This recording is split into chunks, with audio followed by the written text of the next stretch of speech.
Auditorium, and the address for Westside is 800 West Main Street, Smithfield, Virginia. Our Wight County Schools is always preparing students for college, career, and life. Again, I would like to welcome all of you out to our monthly board meeting. Thank you. At this time, we will have a motion to reconvene into open session. I would like to make a motion. The closed meeting was conducted in conformity with the provisions of the Virginia Freedom of Information Act as required by Section 2.2-3712D of the Code of Virginia, and certify that only public business matters lawfully exempted from open meeting requirements were discussed, and only such public business matters as were identified in the motion by which the closed meeting was convened were heard, discussed, or considered.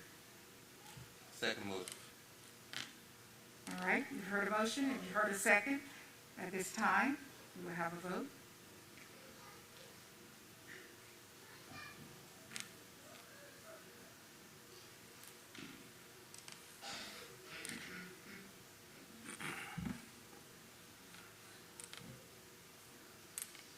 The motion passes. Thank you. We will also have Pledge of Allegiance and a moment of silence.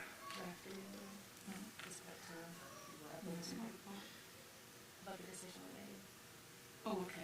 Got that. I would also, Excuse me. I forgot. We need to have another motion, a decision that was made while we were in. We've amended the agenda. It's been added to 13.2. Okay. No, not, this is the personnel. Sorry. Okay. This is a personnel one. Okay, This is sorry. Ruud. I move that the school board uphold the superintendent's recommendation for termination in case 2022-1 and to authorize the chair to issue a written decision on behalf of the school board. Second motion. You've heard a motion and a second. At this time, we will take a vote. And it was Renee and It's Vines. Ms. Dow and Mr. Vines. So a verbal, please, Mr. Vines, Yay. Ms. Hines, Yay? Ms. Dial, Yay. and Mr. Hall. Yay. Thank you. All right, thank you. Okay, now we're back on our regular agenda. Okay, we will move to Mrs. Dow will lead us in the Pledge of Allegiance, a moment of silence. I pledge allegiance to the flag of the United States of America and to the republic for which it stands, one nation, under God, indivisible, with liberty and justice for all. We'd like to take a moment of silence. Thank you. Okay, at this time, Mrs. Briggs will come down with our white achievers. Good evening, Mrs. Briggs, while you're waiting to get to the mic. Thank you, Mr. Cooprider. Good evening, all. The vision for Isle of Wight County Schools is to create a learning environment that will enable every child to discover his or her unique gifts and talents. The Isle of Wight Achievers section of our board meeting gives us an opportunity to recognize and celebrate our students and staff for their unique talents and gifts. And we are going to kick off tonight recognizing a group from Windsor High School. When I call your name tonight, any of those being recognized, if you'll come up, we have Dr. Coleman, who's going to be joining us up front here, and he will have a certificate and or plaque for you and a achiever's pin. And while I'm reading, if you would continue facing the board while I read your accolades, and then at the end, we'll have you turn and we can get a picture with the board behind you. And family is welcome to come up and get a photo then. So as I said, with Windsor High, we had several students from the Windsor High School forensics team who competed in the state competition in March. We want to recognize and congratulate them on their success this season. First, we have Allie Martins, who competed in original oratory.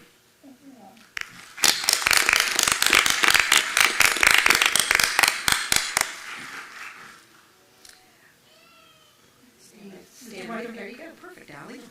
It's always great being first, isn't it? Next, we have John Post. And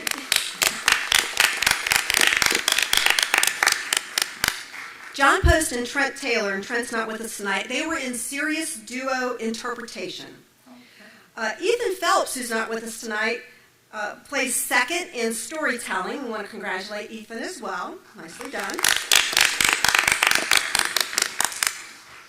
McKenna Finley, who unfortunately is not here tonight, actually is the state champion in poetry interpretation. So we have a state champion there. But wait, we still have a state champion with us tonight. Maggie Minardi is also a state champion in serious dramatic interpretation, and she was state champion last year.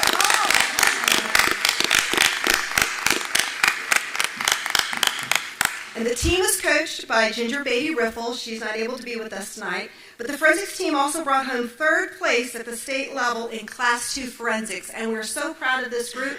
So we're going to have them, why don't you just turn where you are and face the audience. And I think Mr. Elliott's going to take a photo. And any family members that want a photo, this is your time. Did you want us to stand? Yes, please stand. If the board would like to stand, Mr. Elliott will work his magic to make sure everyone is in the frame. I'll take my mask off for a second.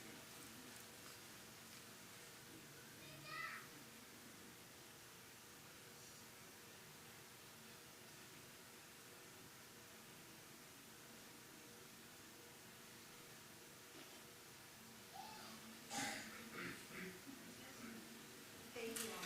Congratulations once again. Thank you. Next, we have our Seniors of the Month. Our first Senior of the Month is from Windsor High School, and I'm going to turn around really quick to see if he made it here. No. Okay. So that's okay. It's okay. We know these kids are very busy, but we still want to recognize him. The Senior of the Month from Windsor High School for April is Josh Brito, and let me read something about Josh. Josh rises to the expectations regardless of obstacles he faces. 2 bouts of COVID, and he still managed to fulfill his responsibilities as a Duke. He not only keeps up with his work, but excels and is able to effortlessly integrate back into the classroom environment as a contributing member within his group. Joshua is a high-performing student with a strong work ethic, outstanding communication skills, and overall highly personable. And that's from Chris Johnson, his English teacher. Josh will be heading to Radford University in the fall to study cybersecurity. And we'll see if we can get Josh to join us maybe in May, where we could give him his plaque in person. Okay? But congratulations, Josh.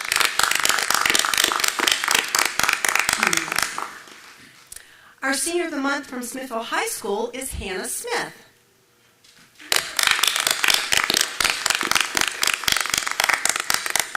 Hannah is a happy, determined, and hardworking student who gives back to her community and school. She's a member of the Spanish Honor Society and is a leader in every sense of the word. She's always willing to take on extra responsibilities, steps up when needed, and reaches out to other students who may be overlooked. Hannah will be the first person to seek out a new English language learner student to welcome them. In Spanish class, she took initiative and sat next to an English language learner student to make sure he understood instructions and could keep up with the class. She also invites new students to sit with her in the cafeteria. Hannah has served in a number of leadership roles in clubs and in activities at Smithville High School. She's been a lead mentor this school year and is always willing to help out. She will kindly and happily show around new students. Quote, Hannah is a strong advocate for herself and others. She always has a smile on her face and makes others feel welcome. Hannah plans to study psychology, and I have full confidence that she will be a wonderful mentor to youth. And that's from Lana Booth, school counselor. Hannah will be attending Bridgewater College in the fall, and we want to congratulate you, Hannah, and you can turn around and give it.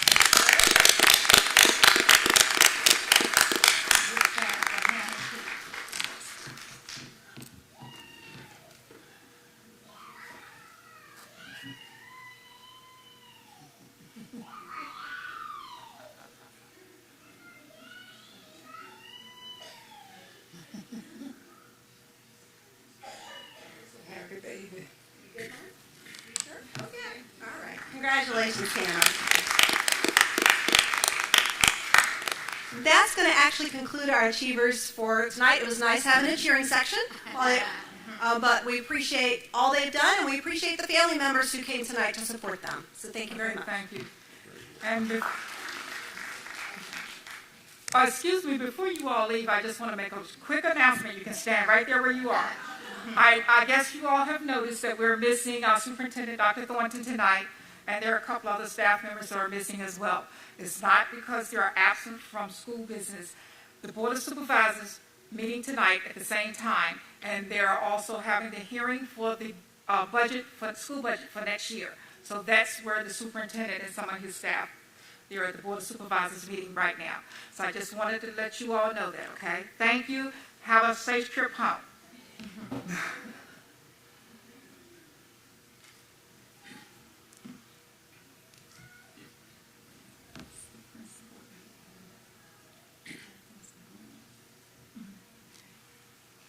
All right, at this time, we're going to have a special presentation, Carrollton Elementary School.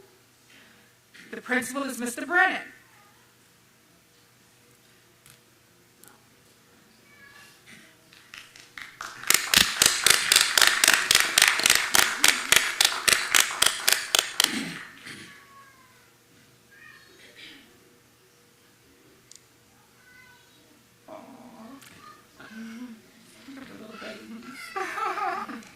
That's so sweet. Aw. Good evening. Good evening. My name is Jenna Davenport. I'm joined tonight with Michelle Mitchekay and Cassie LeCompte, and we'd like to introduce you to Delaney, Andrew, and Ethan.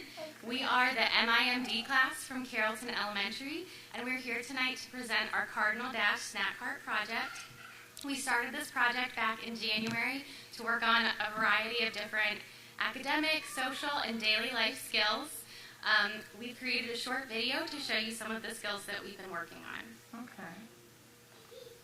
We missing one? My name is Grace. Oh.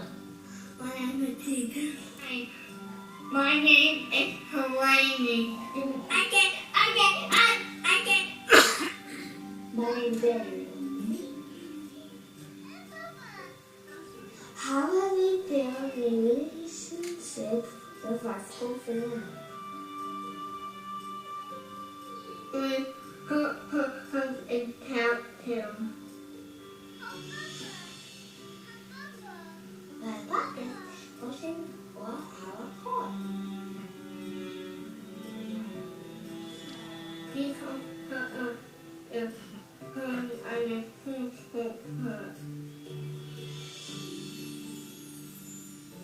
our reason always sits.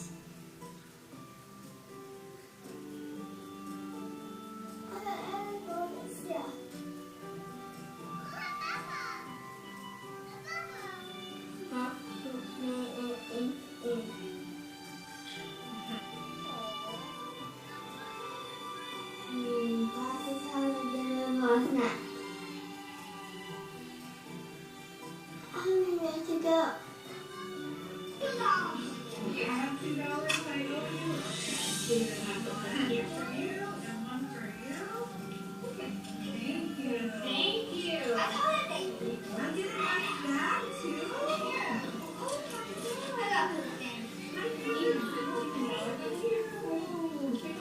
I love your aprons. Okay. Yeah, and drop that line. This is what we're going to do. Are you having fun? Yeah. Good idea. What number? Please help me put myself. One, two, three,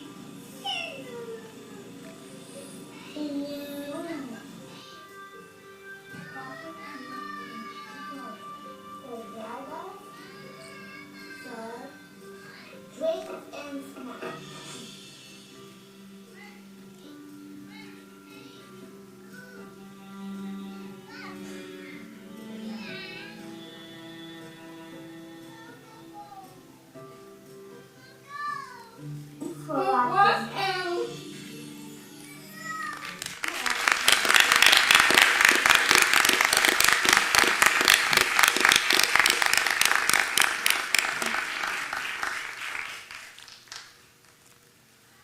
Do you have any questions for us? I have a quick question. I think I heard in the video that the staff pays $2 for the snacks. $1.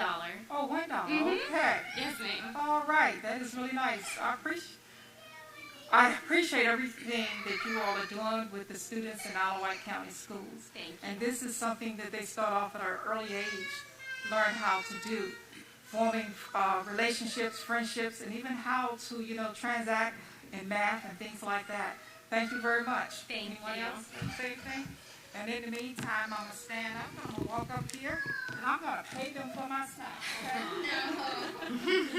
Yeah, and I'd like to commend the teachers and the parents. I'm the father of a special needs young man who goes to Plan B Academy, so I know how difficult it can be from time to time, but it's also extremely rewarding every time these kids learn something new. So I want to congratulate the entire staff, and I want to congratulate the kids. This is a great accomplishment, so thank you.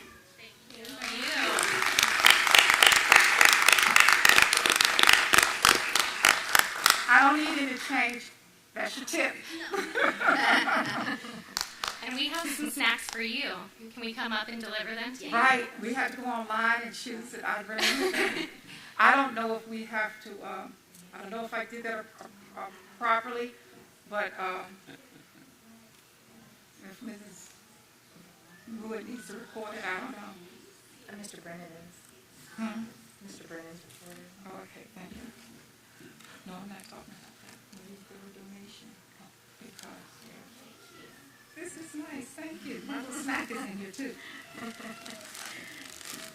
And this is exactly what I ordered. Dr. Thornton was upset because he couldn't get his Twix, but Ms. Getz said she would take care of it. Thank you so much. Thank you very much.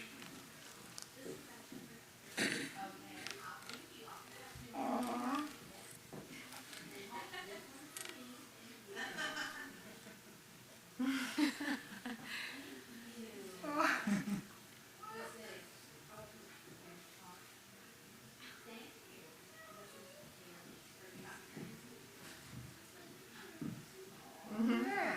Oh, I didn't know how to pick it from one. Yeah. Teachers. Okay. Thank you. Thank you. Thank you Thank so you. much. Thank you.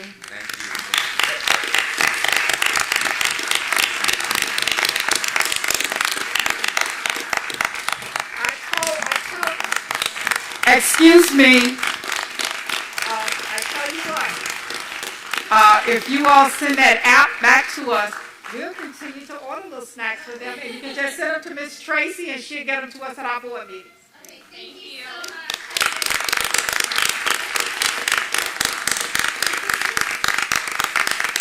You're so cute.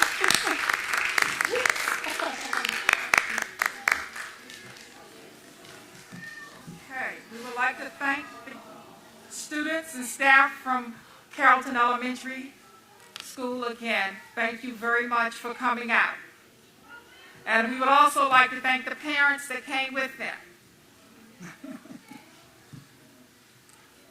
Okay.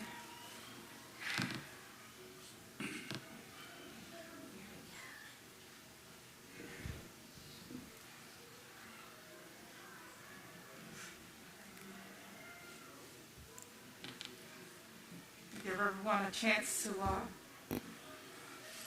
reorganize.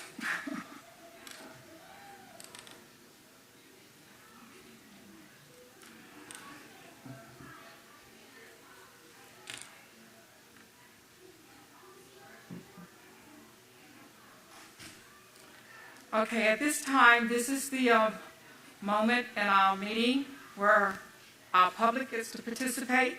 At this time, we're going to have requests to speak on items that are on the agenda. Mrs. Ruud? Yes.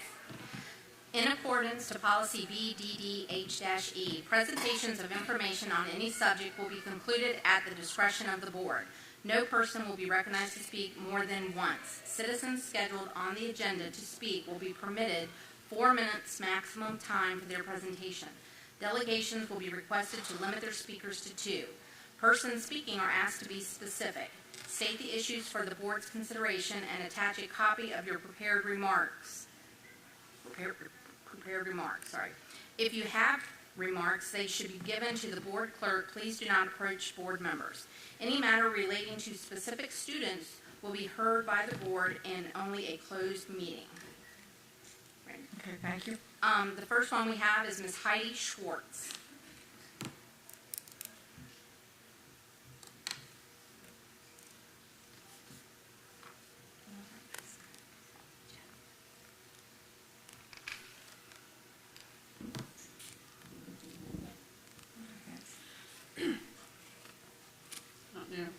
Did you want the computer up here?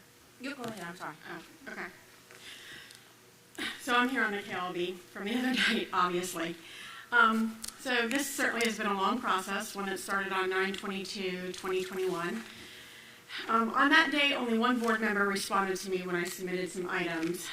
They responded back to me and said, I received your email and I'm thoroughly researching how this subject impacts all of our schools and how it lines up with state law.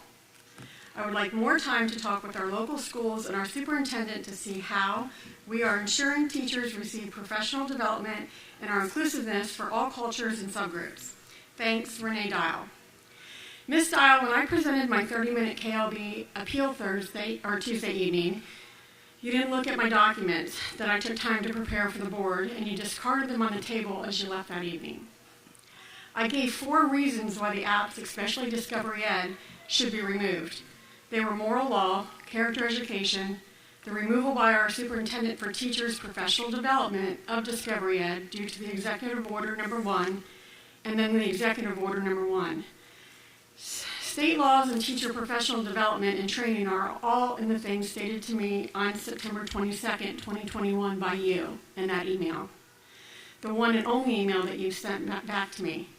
I asked you why on September 22nd this was important, but today, April 2022, they are not. The superintendent has removed half of it from the adults. It just simply boggles my mind why you wouldn't protect the children out first. That's your job as the board in the end. The buck stops with you guys. Thank you. Thank you. Next, Ms. Turner.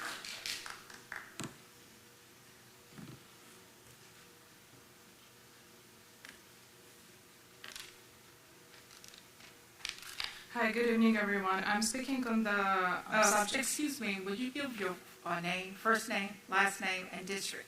My name is Tatiana Turner. I'm not sure what district I'm Hardy. Okay, that's fine. So I'll be honest, with both me and my husband having a full-time jobs and 3 kids, I don't have time to thoroughly check my kids' school-issued devices. And I trust that school will ensure that materials my kids receive in school is age-appropriate. However, if a valid concerns are brought out by the parents, it should be researched and action should be taken. One valid concern should be all it takes for the school board to take an action.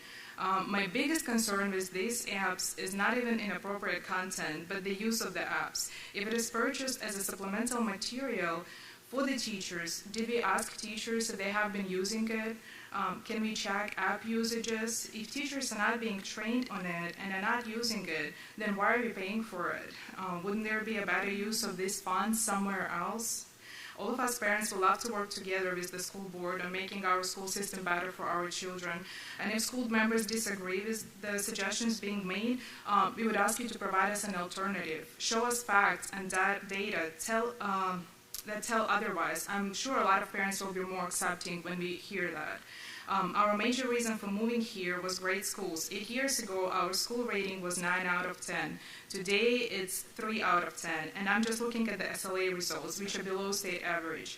If you look at the school profile on schoolqualityvirginia.gov, enrollment rating for elementary schools declined by 15% in just 3 years and 6% on average throughout the district, while Isle of Wight Academy enrollment increased by average of 6%.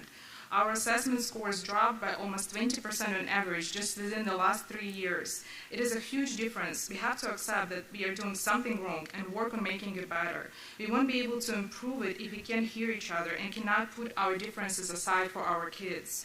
What they learn now will develop them as individuals, and it will have a great impact on their future. Let's do everything we can to ensure this impact is a positive one. That's all I have. Okay, thank you, ma'am. All right, thank you all. Ms. Vanderbrake.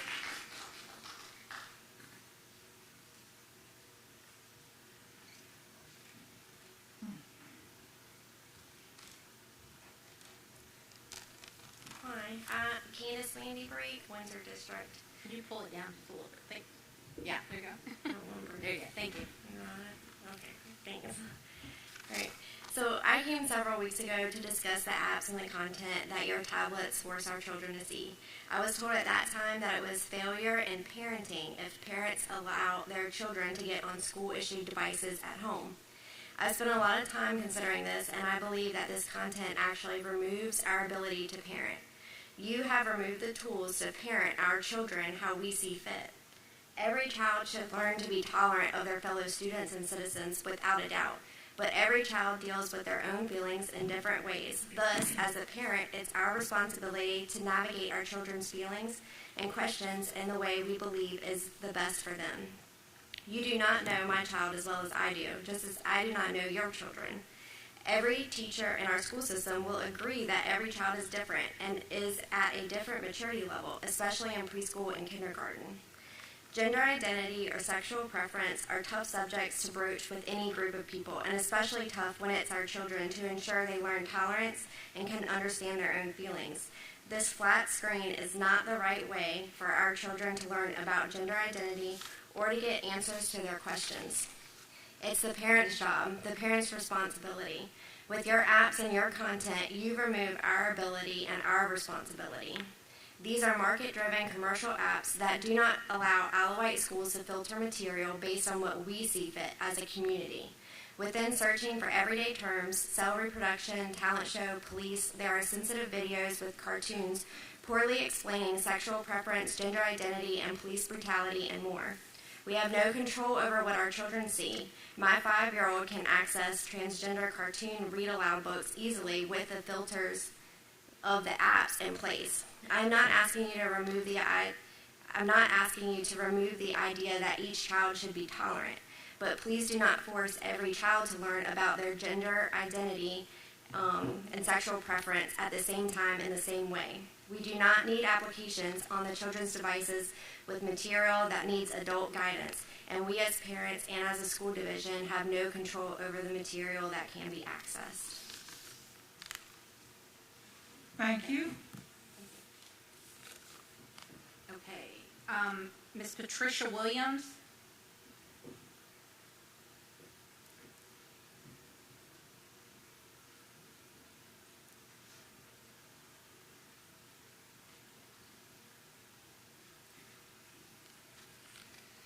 Good evening, everyone. I'm Patricia Williams, Carsville District. It's nice to see you all. Students of Wight County Schools can easily access material in their school library and on their school-issued devices containing anti-police rhetoric, illegal drug use, material that causes racial division that claims that our society is inherently racist, and sexually explicit material with incredibly detailed sexual assault and rape scenarios. And it's extremely detailed. If you've taken a moment to read over it or if you've listened to the presentations in past meetings, I'd probably make some of you squirm in your seats if I read some of this sexually explicit material that is available to my 12-year-old son. Please understand that I'm not trying to raise my children in a bubble. These things are a part of life, and I want my children to learn about them when I feel that it's time. It's my responsibility as a parent to monitor their personal devices, set up filters, and ensure they cannot access these materials that they're not mature enough to access while they're at home. What concerns me now is the apps that are on their school-issued devices that contain this content. I'm a teacher, and I see firsthand how much time that these students spend on their electronic devices per day, and it's a lot. I don't even think many parents realize how much time they spend on devices. With all this time spent on these devices, it's impossible for teachers to monitor the material that's on there, that the students are accessing the way that parents can monitor this material at home. I know that you stated that parents can request to have these apps removed from their children's devices, and I appreciate that. But what about the children out there whose parents have no idea that this content is even available? I didn't even realize that this content was available until I tuned into the meetings and I listened to Jason Marsh, Candace Vanderbrake, Heidi Swartz, and several other parents. Then I started doing some digging and I was pretty alarmed. We're all different, so we can stand up here and talk about what's appropriate and inappropriate. What I find inappropriate, you might find appropriate, and vice versa. But what it boils down to is this material does contain content that is in violation of the Governor's Executive Order 1. So I respectfully ask you guys to re-vote and remove this from our children's devices. Thank you for your time. Thank you. Martha Jackson.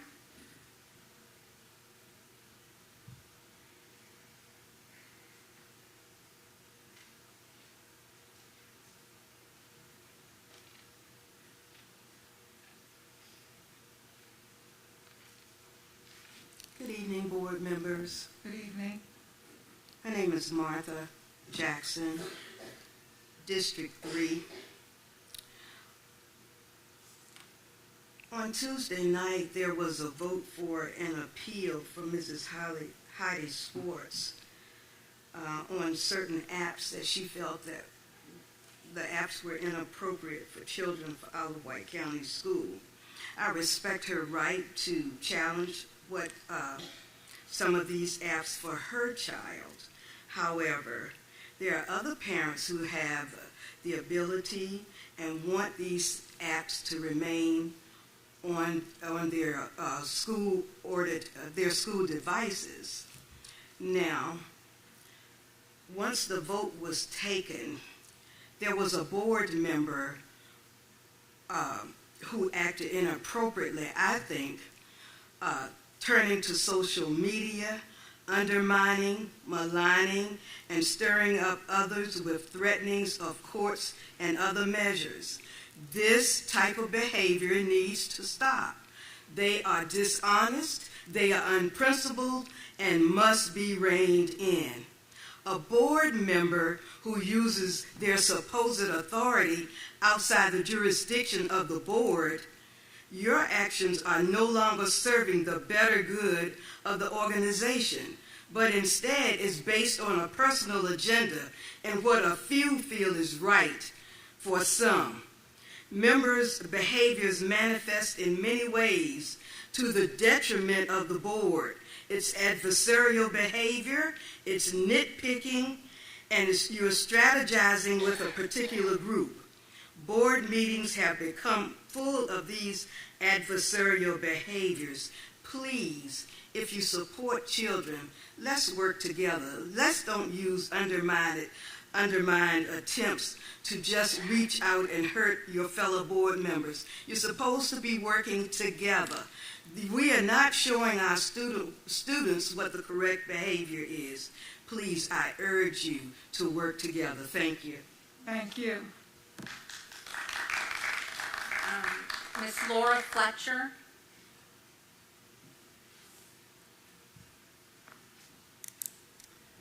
Just a little bit. Good evening, ladies and gentlemen of the board, Mrs. Getz. My name is Laura Fletcher and I reside in the Hardy District. I'm here this evening to speak with you about the issue of parental rights. Parental rights should be at the forefront of every decision made by Virginia's public schools. It was at the heart of Governor Youngkin's election, but is currently being challenged by this board, many in this administration, certainly from those at VDOE, and most assuredly from the Democrat-led Virginia Senate. Parental rights is really at the heart of the app issue you will be voting on tonight. Before I proceed, let me first discuss recent legislation heard before the Virginia General Assembly. Senate Bill 656 was just passed and signed into law by Governor Youngkin. It will go into effect July 1. SB 656 recognizes the authority of parents and that it requires parental notification before the teaching of sexually explicit materials or conversations. SB 656 acknowledges parental rights in that it allows parents to opt their children out of sexually explicit lessons and goes a step further by requiring that an alternative teaching void of the offensive materials, language, and content be offered. The Department of Education must now create a model policy to be voted on by all Virginia school boards. The second piece of legislation, Senate Bill 275, did not pass. It would have required parental consent before allowing children to check out sexually explicit materials from their Virginia public school library. This bill was killed in the Senate Education and Health Committee. The Republicans in the General Assembly made a stand for parental rights. SB 275 was to give parents more oversight and control over what their minor children can withdraw from libraries. SB 275 was to partner with parents in protecting the innocence of all children, not to stifle liberty, but to aid in protecting. Again, the Democrat-led Senate killed this bill. SB 275 is considering sexually explicit books, is very similar to the issue we face tonight regarding the apps, currently on Isle of Wight County Schools students' iPads. I urge this board to reconsider the wholesale availability of these apps, which are currently being streamed without any guardrails via IWCS students' Clever accounts. There are too many opportunities for children's eyes, ears, and consciences to be seared by such a free flow of information without parental adult oversight. These apps leave children open to adult topics, sexually explicit material, partisan politics, and ungodly agendas. There's no argument to be made in not recognizing the rights of parents to be informed and to take control of their content and materials, making their way at breakneck speed toward their children. Please remove the offensive apps in question, all of them. Let's make a decision as a community to protect the children in our care, to determine we can do better, and to say no to values currently being pushed by the unelected bureaucracy of the Virginia Department of Education and its overlord, the Federal Department of Education. Parents, you do not derive your rights from government, but from God. Do not cede your authority as mothers and fathers to any other entity. Cherish and protect what the Lord has given. Children are a heritage and reward from our Heavenly Father. Thank you. Thank you. Thank you, Mr. Collins. Okay, next is, I think it's Lee Erdman. All right.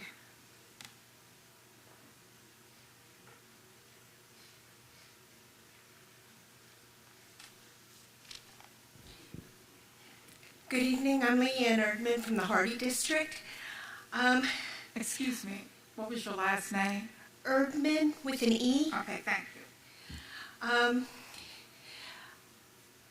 Everyone who stood up here said a lot of what I've actually put on paper, and so I'm just going to go over a few things that people didn't mention. There was a time when school boards were crying for parental involvement, and if COVID did anything, it forced parents back into their children's lives. The fact is, the years of lack of involvement let schools and school boards run over parental rights. And some of the things that have been taught to our children can only be called indoctrination. And some of the things that have been taught to our children could be called immoral and violations of law. And it's something that has made parents very, very angry. I have never had the benefit of being a parent, but I have been a teacher. I have been a child abuse advocate, and I am currently a mentor. And no one's listening to the kids. Some of the kids are offended by the app. Children have become a pawn in politics. we've lost vision, and we need to get our vision back and remember what is important.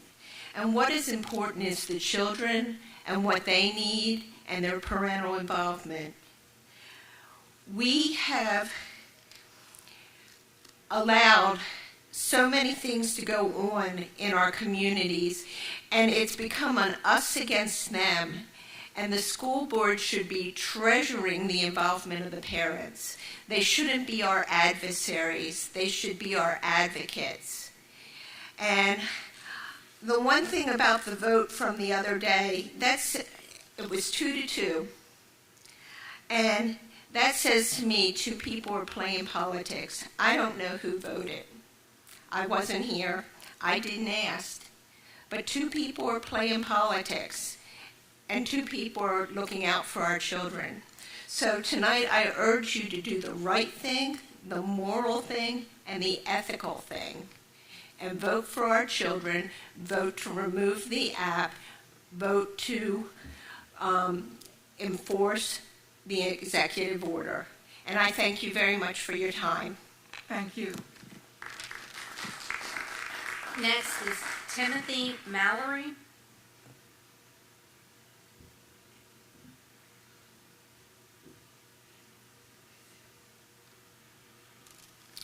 Good evening, School Board Chair, Vice Chair, and School Board. My name is Tim Mallory. I live in the Newport District. I just have a few words today. We continue to hear about the parental control and CRT from only a few regarding these matters. Simply put, cultural awareness and the understanding of the differences of people, countries, backgrounds have a correlation in the attitudes and values of everyone. Understanding that our cultures impact and shape how we see the world. No one group should dictate what should or should not be allowed in the educational setting. School divisions must move to view culture as experiences, knowledge, beliefs, and values that affect the lives of everyone in the school building and not a specific group. During the special board meeting, there was some discussion about the educational app. No discussion should be made regarding this app without an honest review and a collaborative committee of educators, parents, and students to be involved in that decision. I've only heard from a few parents, and the board should hear from all. Thank you. Thank you. That's all. Okay. For this section. All right. That's it, Mrs. Pruitt? Okay. At this time, I would like to ask Mr. Staff Member, Mr. Eric Cooprider, if he will come forward.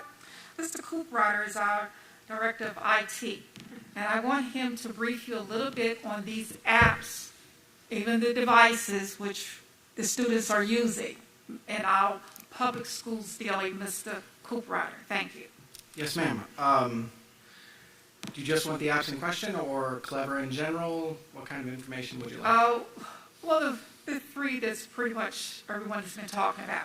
Most of them just been saying the apps or whatever. But do the ones that was on the hearing, that we had the original hearing about. Okay, so that would be TED Ed, Discovery Ed, and Mackinvia? Yeah. Thank you.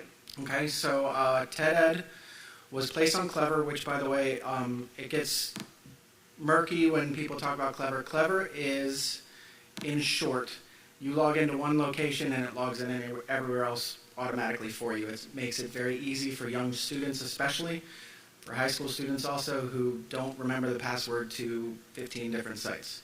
That's all Clever is it's putting it all in one location, and it automatically will save your password for you, okay? So TED Ed was what's referred to as a web link, which is literally just a bookmark to ed.ted.com, I believe. It was put there originally in March of 2020 because lots of things were needed very quickly at that period of time. And at the time it was good, it was used, it was reduced in usage throughout the next 12 months or so.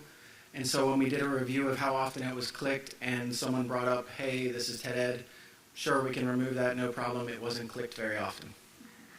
All right. We also did a Discovery Ed was added, I believe, at the beginning of this school year. Now, in IT, we don't review the content. We make things work. Instruction has a committee that gets together and actually reviews content. Now, obviously, something as large as Discovery Ed, they probably went through it for, I think it's 12 or 13 people that go through all these apps as teachers request them. They probably went through, if each reviewer went through 50 videos, they probably hit less than 1% of the total. It's a lot of videos on Discovery Ed. Now, it is a national program, and then it was approved. It was sent to me by instruction to add it in K-12, as long as it was a reviewed class, meaning the intent of the program is that a teacher will assign an assignment directly to a class of students. The student will then watch video, and I can't remember, do they actually answer quiz questions there, or do they do that within Canvas? Ms. Getz? They can do it within? Okay. So they can answer questions saying that they understood what they just watched, I believe, is what I'm hearing. And then once they finish their assignment, they go on to, the next item. Mac and VIA, as far as I'm aware, has been around for quite a while at Smithfield High School. Might be one other location as well, but I think just Smithfield High School. It is just an ebook platform, meaning you can check out a book that the school has rights to use either through purchase or through free use. And it's kind of like a digital library. You can watch it on a Kindle, you can read the book on an iPad, you can do it on a computer. But there would be a limited number of checkouts depending on the number of licenses you have for those books. So that's what Mac and VIA is. Mac and VIA is a book platform. Think of it the same as your local library, but just digital. Okay. All right. As far as usage statistics, as I said, TED-Ed was used a lot in the beginning, but when we found that when teachers were assigning or wanting students to watch videos off of TED-Ed, it wasn't through Clever necessarily, which just brought you to the large homepage. They were actually putting a link directly into their assignment saying, go watch this specific video on, World War II discussions or whatever the TED-Ed discussion happens to be. And so because we saw that usage drop so significantly, when instruction said, hey, just pull it, nothing to me, I'll just pull it. Discovery Ed, our usage statistics on Discovery Ed right now are about, I want to say 57% of teachers use Discovery Ed, most heavily in secondary, even though I believe Carrollton is actually the third highest usage school.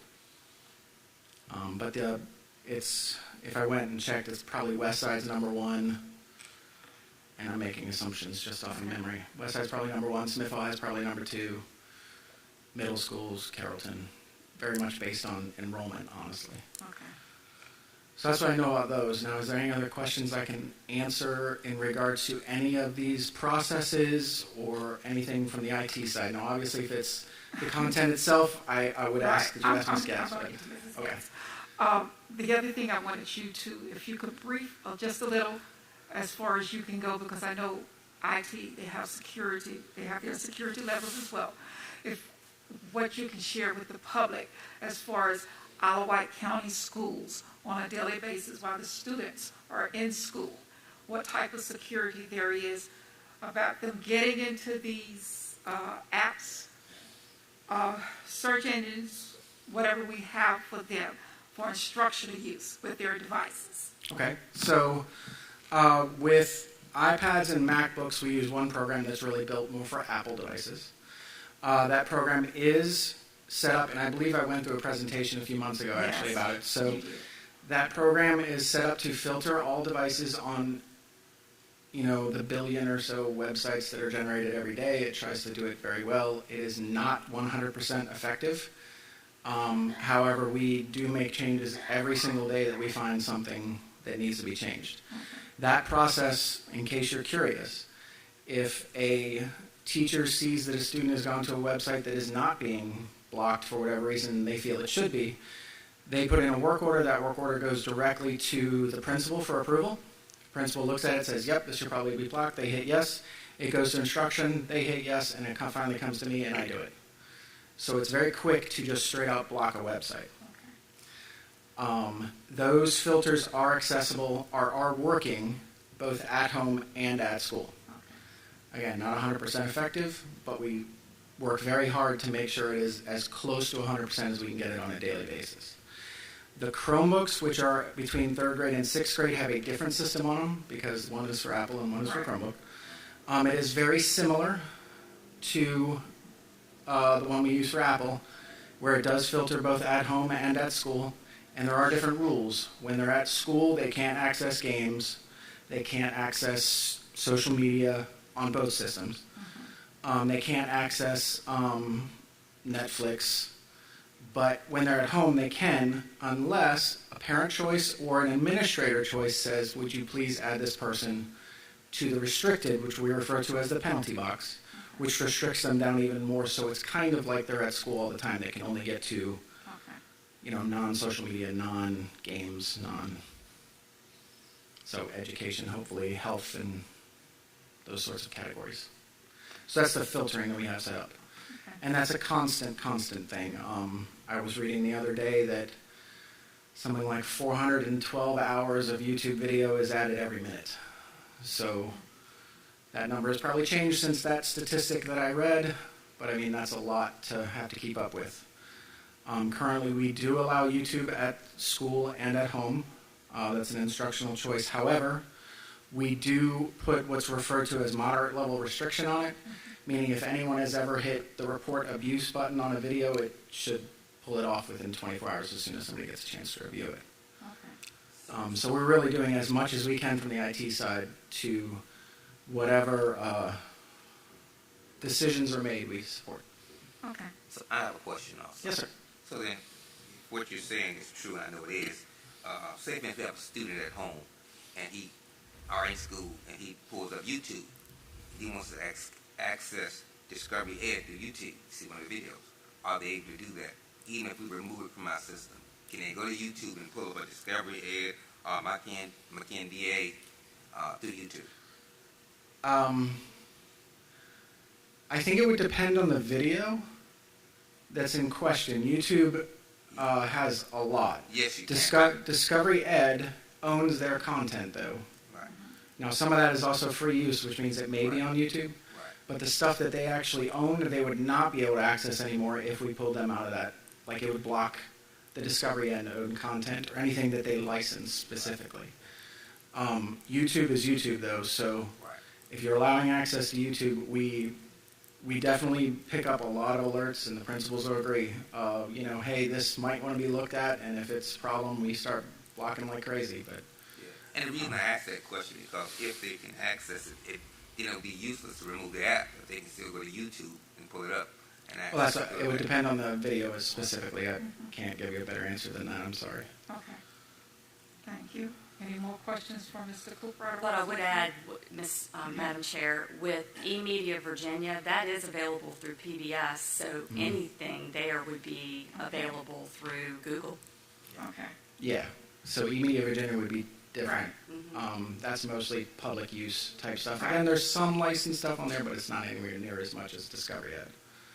Okay. And then Mac and Via is, again, it's a digital book platform, so it's really just a question of if we remove the app and block the app, and you also start going even further, it's really just, are you going to remove the books entirely for access from every direction? As far as I can look at it. I mean, Mac and Via is literally just a digital book platform. There's nothing really much to it other than that. The content could be curated whichever direction it needs to be curated. It's just kind of like a digital library. Okay. Thank you very much. Any more questions for Mr. Cooper? Thank you, Mr. Cooper. Yes, ma'am. At this time, Mrs. Getz, you can sit right there and give us a briefing on some of the instructional things that the teachers will be doing in their classrooms with the students with some of these apps and search engines. Thank you. Sure. Thanks, Madam Chair. A few things I would just like to point out. TED Ed, as we've discussed, and Mr. Cooprider said, it was removed earlier in the year. And that was after we had 3 parents express concern about TED Ed We looked at the possibility of removing it from individual devices, which proved difficult. We looked at the usage. We decided, let's go ahead and remove it. And that was after a few concerns that were expressed. I would also like to point out that, and I mentioned this previously in some of our meetings, but Discovery Ed has put an additional filter in place at our request. And they are continuing to communicate with us and to ask us our needs and to look for additional filters that they can do on their end. So we are continuing to work with them. It's not a done deal, but they have put an additional filter in place. Also, Immediate Virginia, it's going to be launched May, June with their additional filters in place, again, at our request. And these are platforms that are used throughout Virginia and the nation. And we went to them and asked them for additional filters, and they have responded. I would also like to say that, you know, Discovery Ed, this is our first year of implementation. And it is videos, but it's also activities, there are games, there are virtual field trips. So there are other things that our students can access. As with any implementation, we're going to monitor it. We're going to seek teacher feedback. We'll seek, feedback. If it proves to not be something that our teachers want, they don't see value in, then we wouldn't continue with it. But it is the first year. We've just begun. Also, with any resource that we purchase, whether that is your traditional textbook or a virtual resource, there are going to be items in there that are aligned to the Virginia Standards of Learning. There are going to be items in there that are not aligned to the Virginia Standards of Learning. That's any resource we purchase. And our teachers are excellent at knowing what their standards of learning are and what age groups are appropriate for certain material. So our teachers would be able to view the content, they're going to vet it, they're going to determine, does this align with the standards of learning that I am teaching at my grade level? If it isn't, then they're not going to use it in their classroom. And I'll say many of the items that have been discussed probably are not appropriate for certain grade levels and certain subject areas. They're not even in the Virginia Standards of Learning. So our teachers aren't going to use them as a resource in their classroom. They're not going to assign it to a student to use because it isn't appropriate. So our teachers are going to do that just like they would do with any resource. And also, if you go on Discovery and you search a topic, anti-racism was brought up, transgender's been brought up, yes, you are going to get items in there. But if you were to use Google, and all of our students have access to Google, and you were to Google transgender or anti-racism, my guess is you would get far more and probably far worse than you would get on Discovery Education. But again, our teachers aren't using those items if they're not connected to the Virginia Standards of Learning. And then lastly, I just want to point out that it is parents' choice if they want their students to have those apps. We can remove them at parent request. It's fairly simple now. Fill out the form, hand it into the principal. The principal may have a conversation with you as a parent, but they are going to ultimately send it to Mr. Cooprider and it will be removed. Parents can also choose not to even allow their child to have a device. So if you don't want a school-issued device, you don't have to accept it. That's all I have to say. If there's any more questions, I'd be happy to answer. Any questions for Ms. Getz?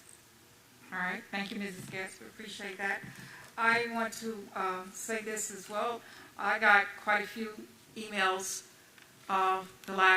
this week. I even got a couple, I think, last week. And tonight we've heard a lot of speakers that came forth, and they were asking to remove these items from the devices. But I wanted you all to know, the public to know that's listening, there are a lot of parents that also emailed us that could not be here tonight for what different reasons. And I'm just going to say they were for keeping them on the devices. And they are saying as well that they're expressing their rights as a parent. So it's both ways. Parents to say no, parents to say yes. but we do have procedures in place. If you do, like Mrs. Getz just said, if you want them to be removed, Mr. Cooprider said it as well.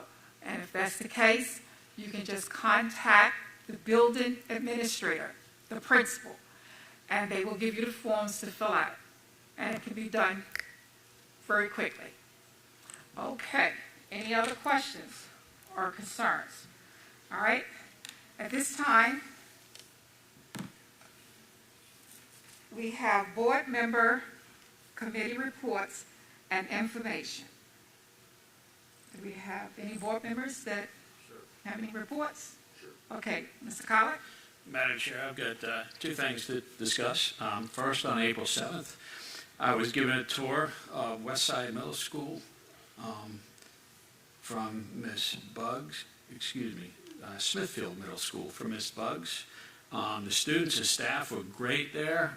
The self-discipline among the students was something I had never seen before. It was just incredible. And I did find that there were probably a few nice places there we are going to need to invest some money in the near future. A technology lab and a drama room. And the drama room just needs to be set up so they can do adequate rehearsals. So I think in the next year or two we might be seeing some requests there, and I think that would be a good thing. And the second thing is I attended the webinar on non-renewals and reassignments presented by our attorney, Hvac, and his colleague, Ms. Stacy Haney. It was presented in a very easy to understand way, so Hvac, I really appreciate that. And I have sample letters that we can use in the process if the chair needs them. Thank you. Thank you, Mr. Collett. And if you have some sample letters, you can pass them on to Mrs. Ruitt, our clerk, and she can file them if we ever need them. Thank you. Any other board members? Yes. On April the 5th, I believe, me and Mr. John Colick, we visited the bus garage. And as we took our tour of the bus garage, we found the conditions deplorable. You know, we walked through the garage and we talked to the mechanics, and, you know, we are focusing on some things. There are some things that are very important. We got tools laying on the ground. We got roofs off of buildings, things that have not been addressed. And, but we are addressing these issues. Me and John made a list of things just walking through. You know, new tires outside, no coverage, tools. These are things that we need to focus on. 3 mechanics that are working. 40 buses, I was told, were in repair. They don't have enough mechanics.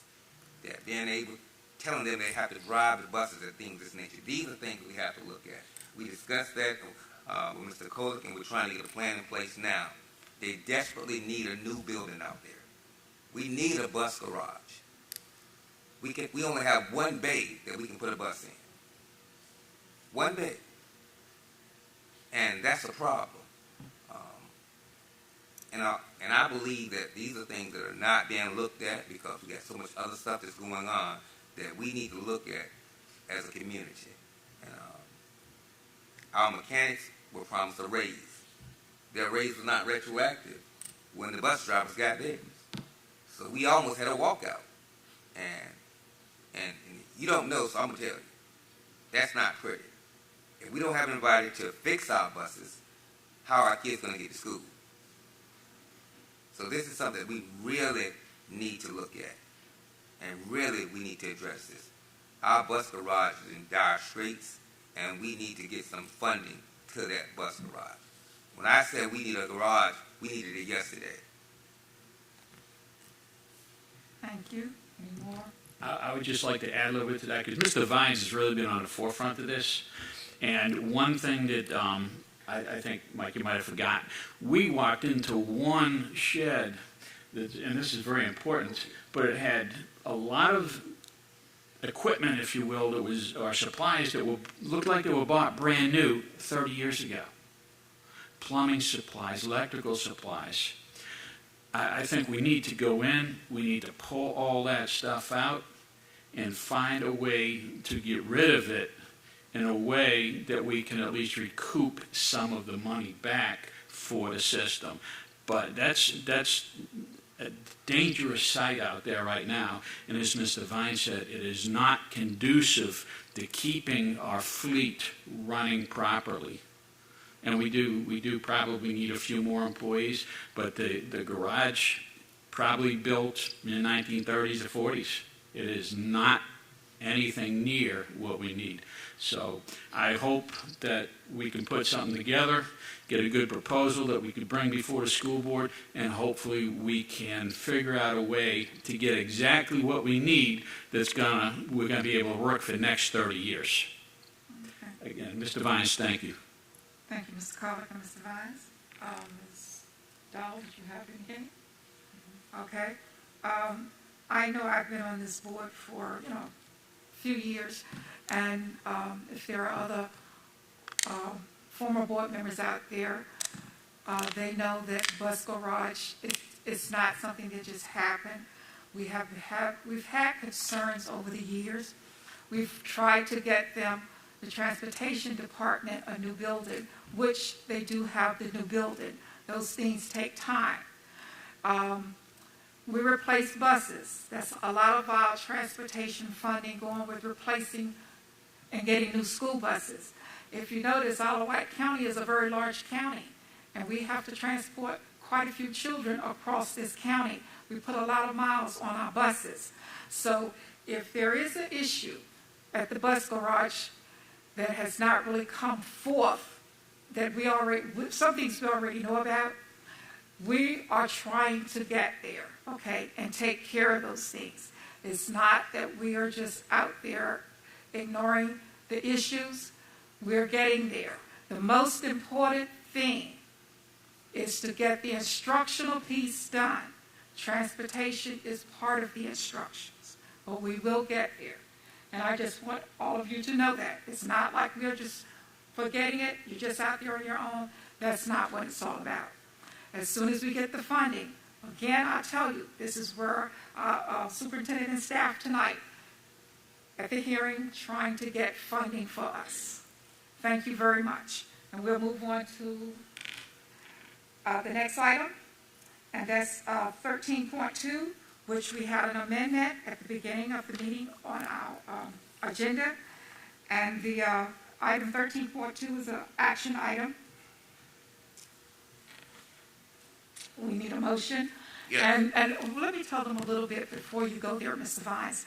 Last Tuesday past, we had a public hearing with a parent that wanted to remove some things from the students' devices. And sitting here tonight, you heard that. Okay, so at the end of the hearing, we voted.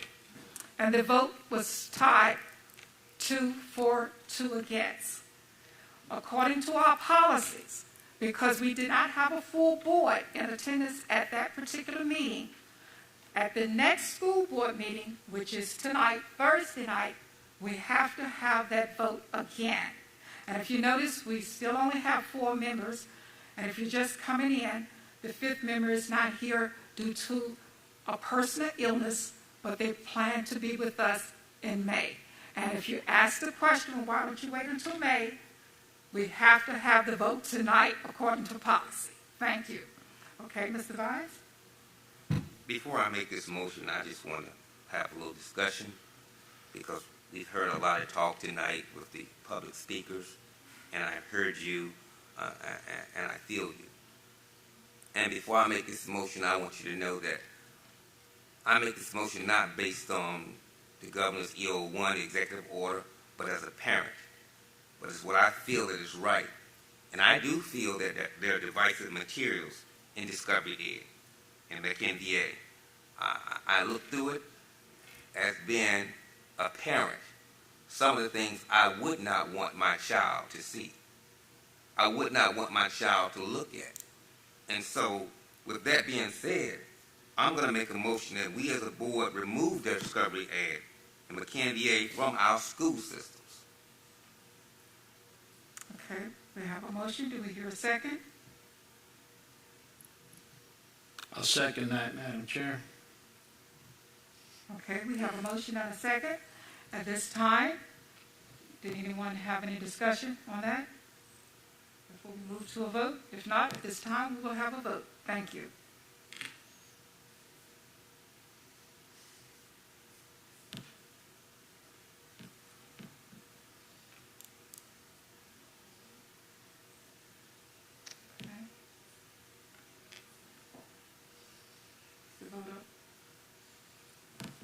I can't see it from here.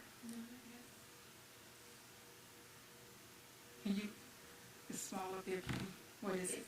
2 nay, 2 yay. Okay, the vote is 2 nay and 2 yay. Tuesday. And this is a tied vote again, and because it's a tied vote, then the plan that we have in place, the policies we have in place for the devices will stay the same. Thank you. Okay.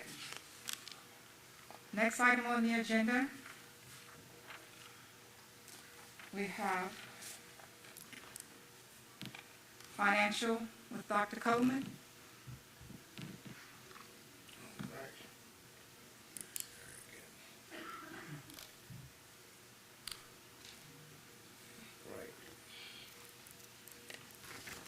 Good evening, Madam Chair, school board members.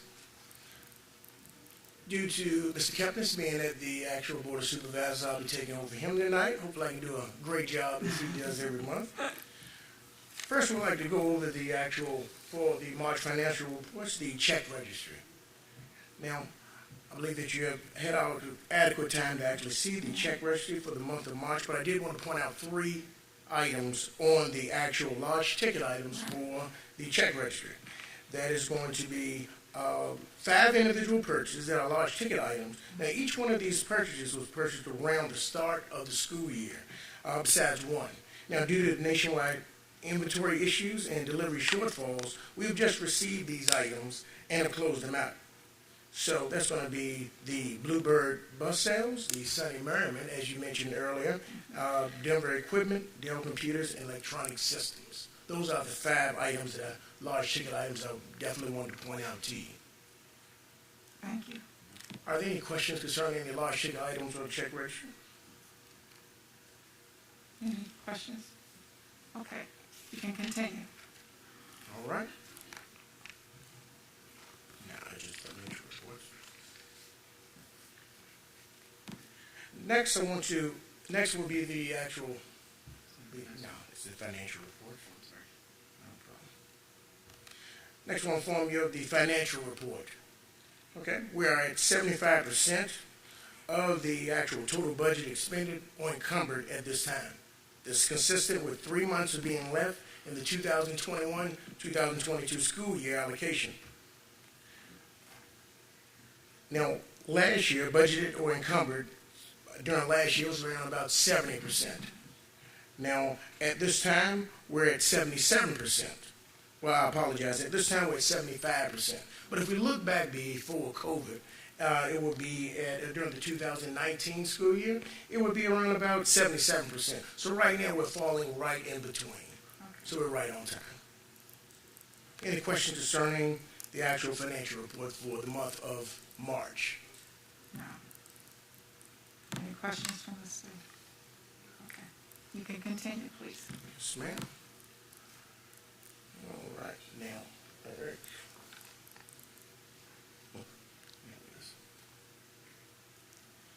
Next will be the CIP carryover request. Now, as you can see in front of you, we have $197,444.22 remaining from the 2020-2021 Capital Improvement Program maintenance funds.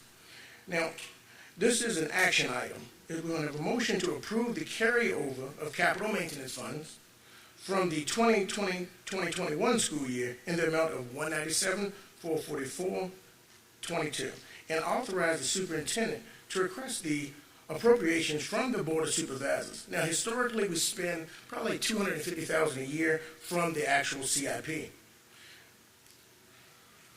If you look right on the actual form here, you can see what we're proposing to use this carryover money for. As you can see, we had 2 issues that occurred that we couldn't actually plan for, both dealing with AC, one at the Carrollton Elementary School, with the temporary units and the other at Georgie Middle School. So these are the funds that we're going to request from the Board of Supervisors in order to make sure that we can follow through with that.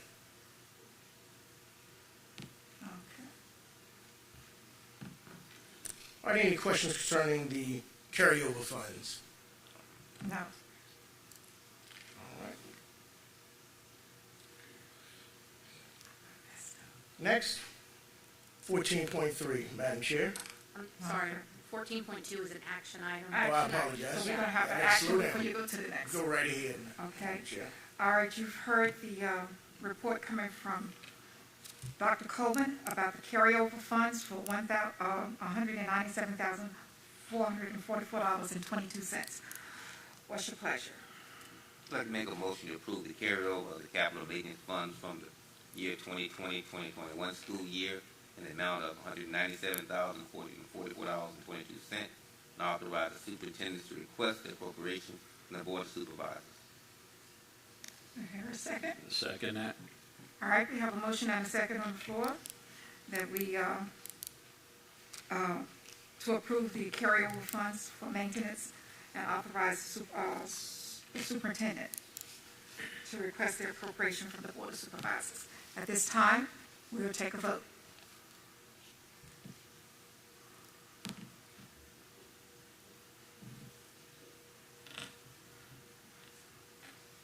That's all yay. Mrs. Root, all yays? Yes. I can't see it from here. Yes. It's a small Word yes. Okay, all right. Our motion passes 4 yeas. Thank you. Okay, Mr. Coleman, you can carry on. All right, thank you.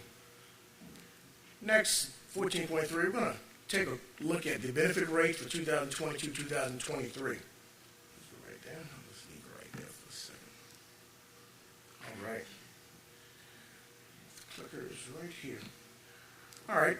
Well, Madam Chair, I want to start off by explaining, after speaking with consultants, we have the consultants for the healthcare and healthcare rates. We've learned that healthcare rates are going to increase by 5% to 10% overall nationwide. As you know, we are self-insured, and IWCS maintains its own fund balance. October 1, 2019 was the last increase in employer or employees' rates. In the previous month, the fund balance was at $700,000. Being self-insured, we like to keep the balance around $1 million to ensure that we have the funds to cover if anyone gets sick or if any drastic items occur.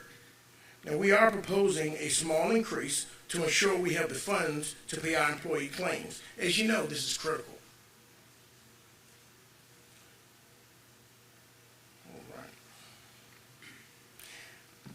All right, as you can see, and I would love to use this pointer, but the TVs are non-reflective, so.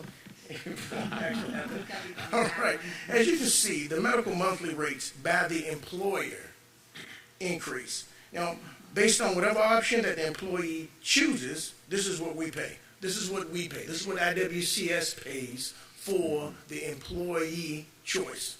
As you can see, the medical plan type is to your left. Okay. We have the FY22 rates. We have the proposed FY23 rates. And as you can see, just for the employee, it is raised $51 for just the employee. And you can see the plan types going down the left-hand side on my left. All right, I'm going to flip to the next slide. As you can see, the medical monthly rates by the employee increase will be on the medical type plan that they choose, and the FY22 rates, the FY23 rates. Now, this is based on whatever option the employee chooses, and this is what they'll pay for, of course. Employee, the employee children, employee family, and the employee spouse. So FY22 rates, for example, the employee was paying $72, now they would pay $76. This is per month, just to make sure that we understand this is per month. Okay. If there's no questions concerning this, we'll go to the overall cost analysis. Now, this is just an example of an average step increase. and step increase. What we wanted to do was we wanted to pick a step that a lot of the employees do have, and it's step 17. So on step 17 in FY22, the salary, the base salary that we have is $56,154. On step 18 in FY23, with the increase, it will be $59,998. Now, that is a 6.84% increase in the salary. But let's look at the increase with the insurance added on. For a family plan, we just picked family plan. Family plan in FY22 was $570. Now in FY23, it would be $613. Now that would be $43 a month. Of course, it's $516 for the entire year. $516 extra the entire year. Now with that stated, it's actually, when you look at it and take off the actual increase with the insurance adjustment, it actually comes down to a 5.92% interest rate. So we still have a 5.9% raise increase for that. So I just wanted to make sure we went through the details. I know that in the past, even with myself, you know, sometimes you might get a raise, but then healthcare costs rise and you say, well, where did the raise go?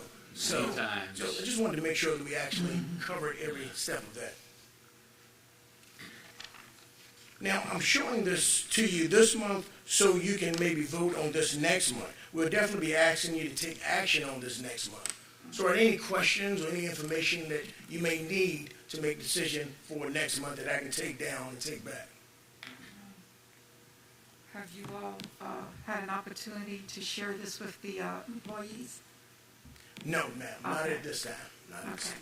Because I was just wondering, how do they feel about it? Feedback from them? If they were okay with, you know, the little... Absolutely. Absolutely. What I'm going to do is I'm going to take that down, and of course I'm going to report that back, and then we might can work with that when I take it back to Dr. Thornton or options from the school board. Okay, because if it's something we could do to help, I'm not saying we have it because the budget has already been sent in, but, you know. Absolutely. Yes, ma'am. Thank you. No problem at all. And Madam Chair, just to point out, the school division is assuming the large majority of the share. Right. And doing our best not to pass on a lot to the employee, and so that the employee still gets a nice. healthy raise. Because they're getting 5% still. Yes, and that's yes. pretty much what we ask across the board, 5%. Yep, exactly. Thank you. Okay, that's it for you, Dr. Coleman. Thank you. Thank you very much. No problem. All right.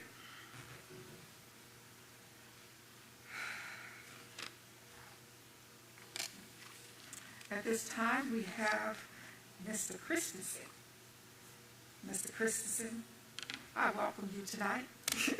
Good evening, Madam Chair, members of the board. I almost said Dr. Thornton, Mrs. Getz. So I'd like to present the operations updates for the month of March and just highlight a few of the items that we've recently renovated. This is going to be one of them. This is the Smithfield High School. It's an ADA accessible playground. So as you all are aware, a lot of work is being done around the county with transforming many of our play areas to make them more accessible for our students with special needs. Smithfield High School is a bit of a unique situation because we didn't have a playground to start with, so we built from scratch and really designed it from the ground up. And when I say ground, I literally mean the ground, because you can see that blue flooring. That's a huge need for accessibility for these play areas. Think about the traditional mulch that you would see on a playground. It's already setting up obstacles for students, specifically who are wheelchair bound. So this is a very, very brand new and accessible playground that we just got open at Smithfield High School. We're able to snap some pictures of our students and staff out there enjoying it in the beautiful weather. So just really exciting that we were able to get that finalized and the students are out there and enjoying. Nice. I did want to give everyone an update on the Georgie Tyler HVAC situation. There's been some moving pieces with that here recently. I want to make sure we're all up to speed with the most recent updates. So the temporary unit is up and running. And now when I say temporary unit, we're not talking about the portable units like we have at Carrollton. This is a temporary unit that was actually built into the current system. So there aren't the individual units in the classroom. It's tied in to the current system. That is up and running, so that that building does now have the air that it needs, and it will need more and more here as the days get warmer and warmer. To get us through that intermediate time, we actually went out and purchased 35 fans to get us through those warm days. We had several units that were moved from Carrollton. We relocated them on a temporary basis. We had fans blowing all over that building, doing everything we could while that temporary unit was up and running. So thank you to everyone at Georgie Tyler. I know we had a few days there that we really had to work together and work overtime to make sure those conditions were adequate for our students and staff, and it was really a group effort to get that done. But luckily we're in a much better situation now, and then in the meanwhile the permanent fixes will be moving forward. They're already starting the prep work for that so that we can complete that work over the summer.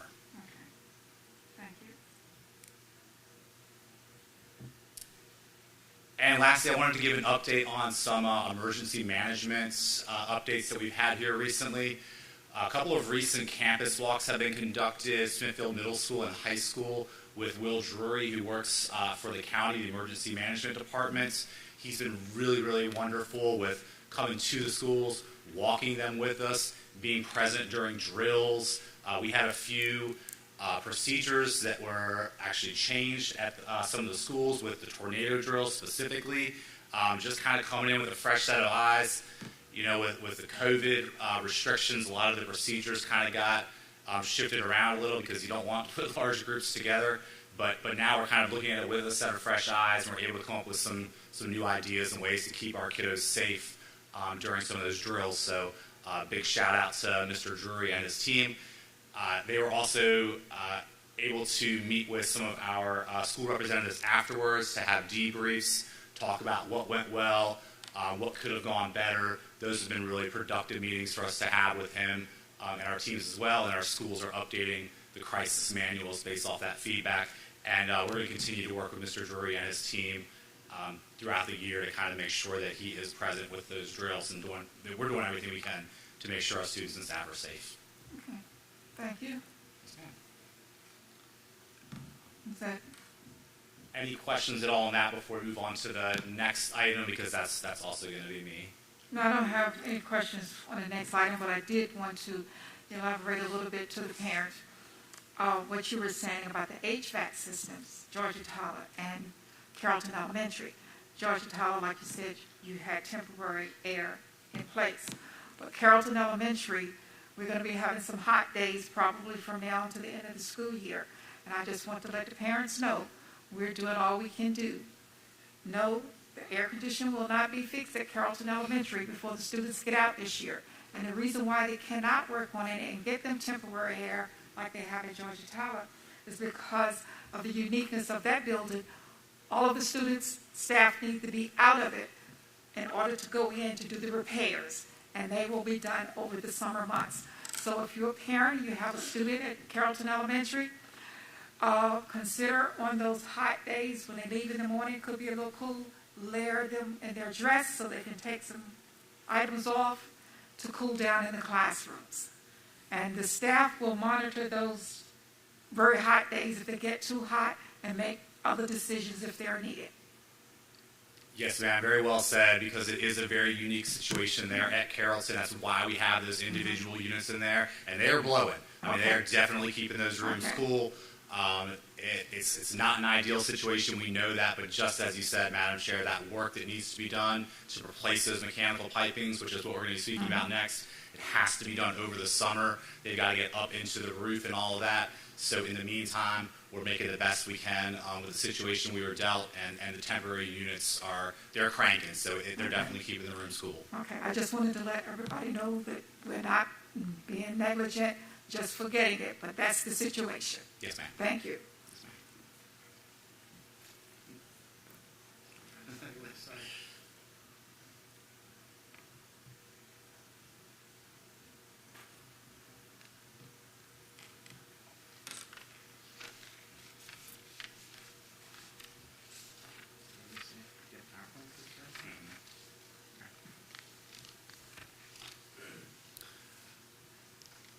All right, so next up I did want to discuss Wing D of Carrollton, the mechanical piping. But actually before I get into the Wing D, I also wanted to discuss Wing E Echo because we had some recent updates to that situation as well, and just to make sure that you all are aware of the latest on the repairs to that wing. We have just gotten that IFB, the invitation for bid, approved by our attorneys, so we will be getting that out to bid in the next 24 hours with an aggressive goal of getting those bids in, approved again by our attorneys, and then brought to you all, the board, so that the work on Wing E could potentially, fingers crossed, also take place over the summer. Okay. So we're still a ways there. It's a very aggressive timeline, but just to kind of keep you all updated, you'll be hearing more about Wing E Echo here in the next few months. And we're really looking to move quickly on that to get as much work done over the summer as we can. As far as Wing, I'm sorry. No. Okay. As far as Wing D Delta goes, we did complete the bid process there. All of those bids came in. We went through. We are working on the contract now, again with the attorney. But before we actually move into entering into an agreement with that company, we did want to request from the board a motion to approve with that company retrofit so that we can move forward to get Wing D scheduled and replaced over the summer. Okay. And the cost, just tell us the cost so they can hear it. Yes, ma'am. The cost with retrofit is coming in at $314,700. Okay, you hear, this is an action item. We'll wait till Mr. Collick gets back.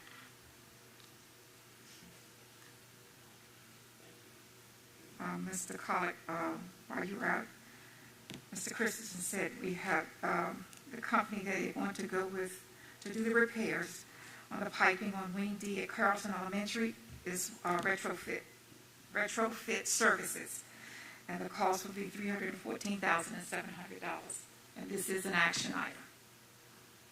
I would like to make a motion to approve replacing the mechanical piping on Wing D at Carrollton Elementary School through Retrofit Services Incorporated with a cost of $314,700. Second. You have a motion and a second that we will use the company Retrofit Services, Inc. to do the repairs on Wing D at Carrollton Elementary. At this time, will you vote?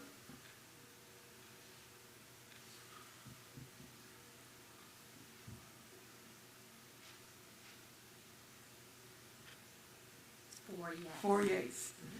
Motion passes. Thank you very much, Mr. Christensen. Thank you very much. Have a good night. Okay. And now we have Dr. Coleman back again with update on New Hardy Elementary.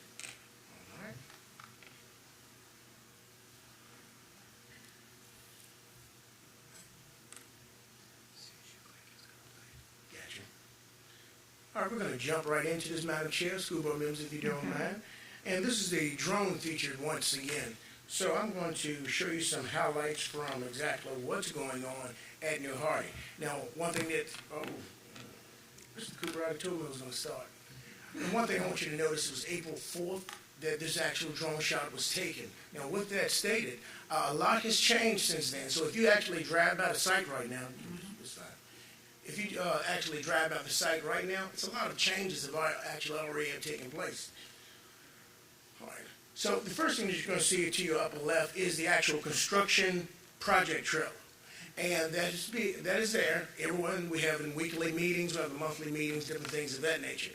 Across from the actual construction trailer, you will see right here, you have a lot of the concrete piping. Now, this is very important just because of the fact of all of the material shortages and different things of the transportation shortages that we're facing. So what we're doing is storing a lot more materials on the site so we don't have to slow down. And right now, I will say once again, we are still moving right on time for June 2023. This picture is showing more of the actual, that's nice. We can still see it. This picture that we're just at was showing more of the actual platform of where the school is actually going to be built at. So this is the main actual lobby when it comes in, the main hall, and this is going to be Wing E. The parking lot right here, we actually are cutting this parking lot in half. The staff at Hardy Elementary School has been extremely flexible in working with us, because once again, it's all about storing materials so we don't have to wait. Some of these materials are lined up to come in 8 months, 9 months, 10 months, but if we can get them now, we need to get them and store them right now so we can actually move forward. Ms. Denton and the staff, once again, are doing an outstanding job with the flexibility. What you see right here is the actual new parent drop-off area. Buses will come in and actually drop off the students right there. So you're looking at the front of the building right in this area. So you can see the actual curbs, the subgrade, and everything.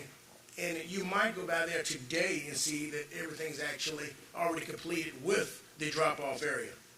Next, I would like to point out the Fdc area. This is the Fire Department Connect.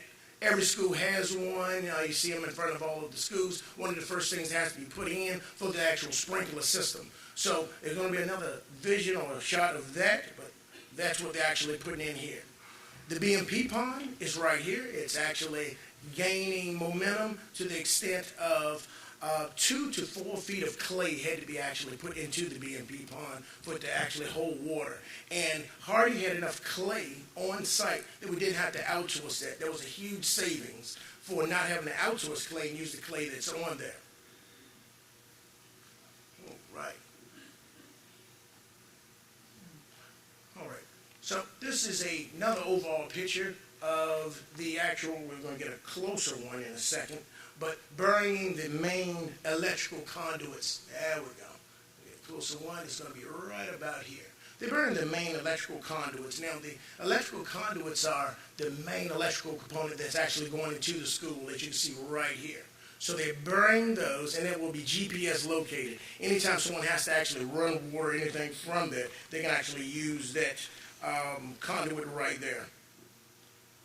This is another shot of the compaction process that is going on burying the FDC. And what you're about to see to your left, once it comes up, is a trench box. See that in a second. Now, the trench box is for, we're about to get there in a second. That's my timeline now. More of the compaction area, covering up the FDC pipes once again. After this is covered up, then they can actually start pouring the slab. This is the trench box. The trench box is actually going to be used for the sanitation lines. These lines have to be buried at least 7 feet deep under the actual slab that makes up the foundation for the actual building itself. So that box is placed in, the workers get inside, work through the process, that's the end of the video, and they stay safe. The walls actually protect from the compaction of the actual dirt. So that's where we actually stand at right now. Once again, I just wanted to emphasize that the staff at Hardy has been extremely flexible with the parking and different things and coming up with the ideas of how we can actually move forward. So I do want to give them a nice big shout out for the things that they're doing. And that is it for this month. Okay. Thank you very much, Dr. Coleman. Thank you.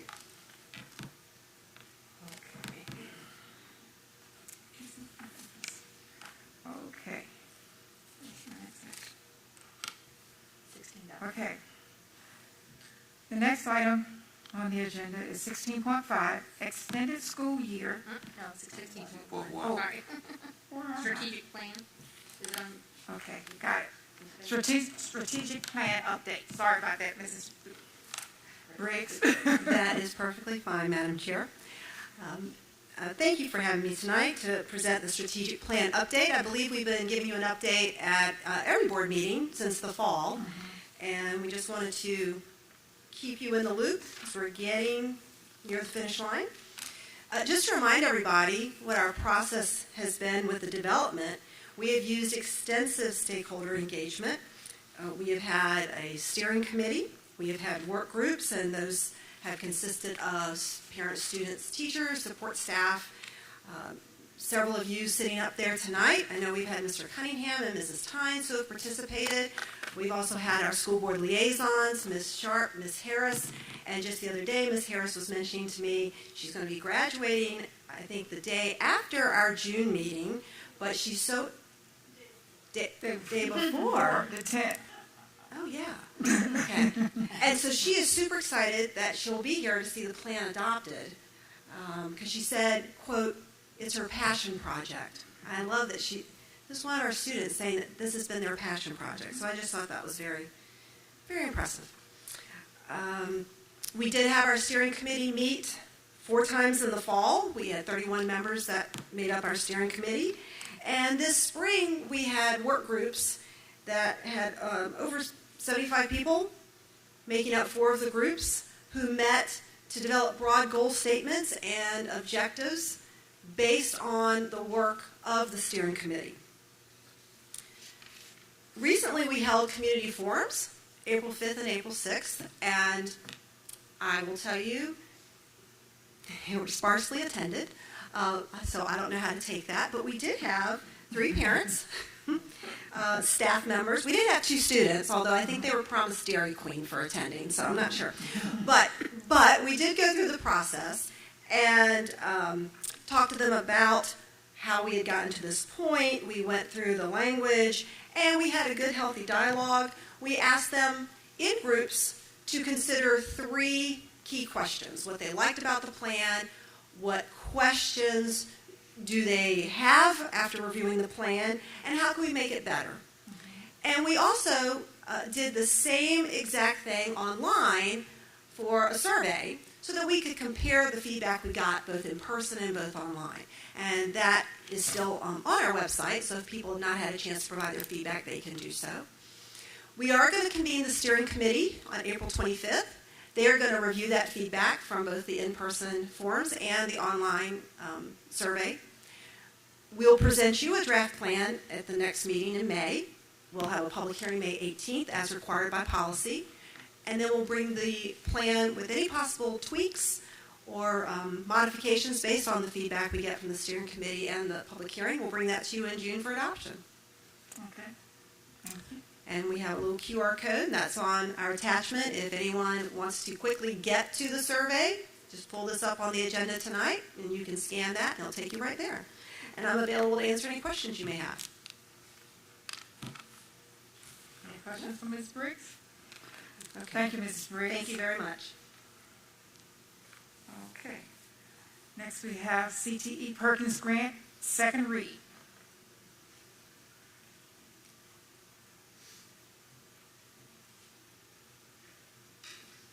Mrs. Counts. Good evening, Madam Chairman. Mrs. Counts. Members of the board, Ms. Getz. Dr. Kales. I like to use your titles. Thank you. So I am here with the second read of the CTE Perkins Grant. It is an action item. If you have any questions, please feel free to ask. If not, I ask that you approve the local plan for career and technical education Perkins funds as presented. Okay. Are any questions from Dr. Kale? Dr. Kale, I do have one question. I read through it. I like it. Are there any intentions to grow any of the courses or adding any new ones in the near future? Of course. So actually I was going to tell you a little bit about some of that during the next item, the CT update, but we are adding several courses and getting ready to build out a new patient care technician program as well. Perfect. So Thank you. Always looking to add. I look forward to hearing Build bigger and better, right? Good. Okay. Any more questions? Hearing none. It's an action item, so we need a motion. I'd like to make a motion to approve the Perkins Grant as presented. Second. We have a motion and a second. No discussion. We'll vote.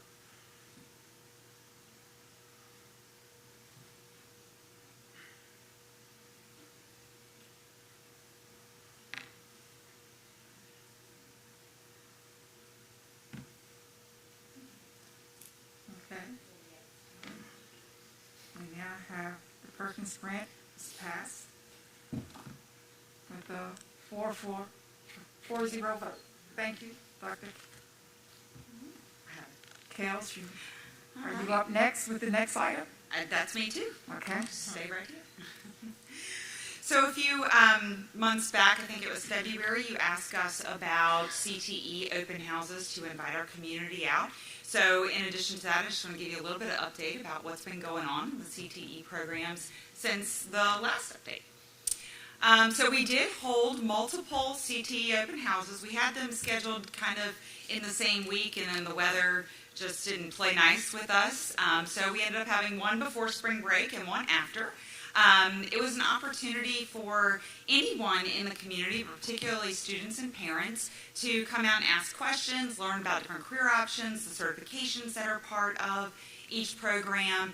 And we showcased all of the CTE programs, not just the career academies. So those are the pieces we really want them to explore in terms of trade. We also wanted them to see the options around cybersecurity and programming and engineering. They were well attended. And then because of that, we also added in student tours for any interested student in grades 8 through 11. We did tours from Windsor High School and Georgie Tyler this week, and next week will be tours from students at Smithfield High School and Smithfield Middle School. So we look forward to continuing the robust enrollment. So a few things have been going on. If you're having a bad hair day, not to fear. Our salon is, in fact, open to the public. So please call and make an appointment on Thursdays. I hear they have great prices and really, really nice stylists there. I've been by and they're doing some great work.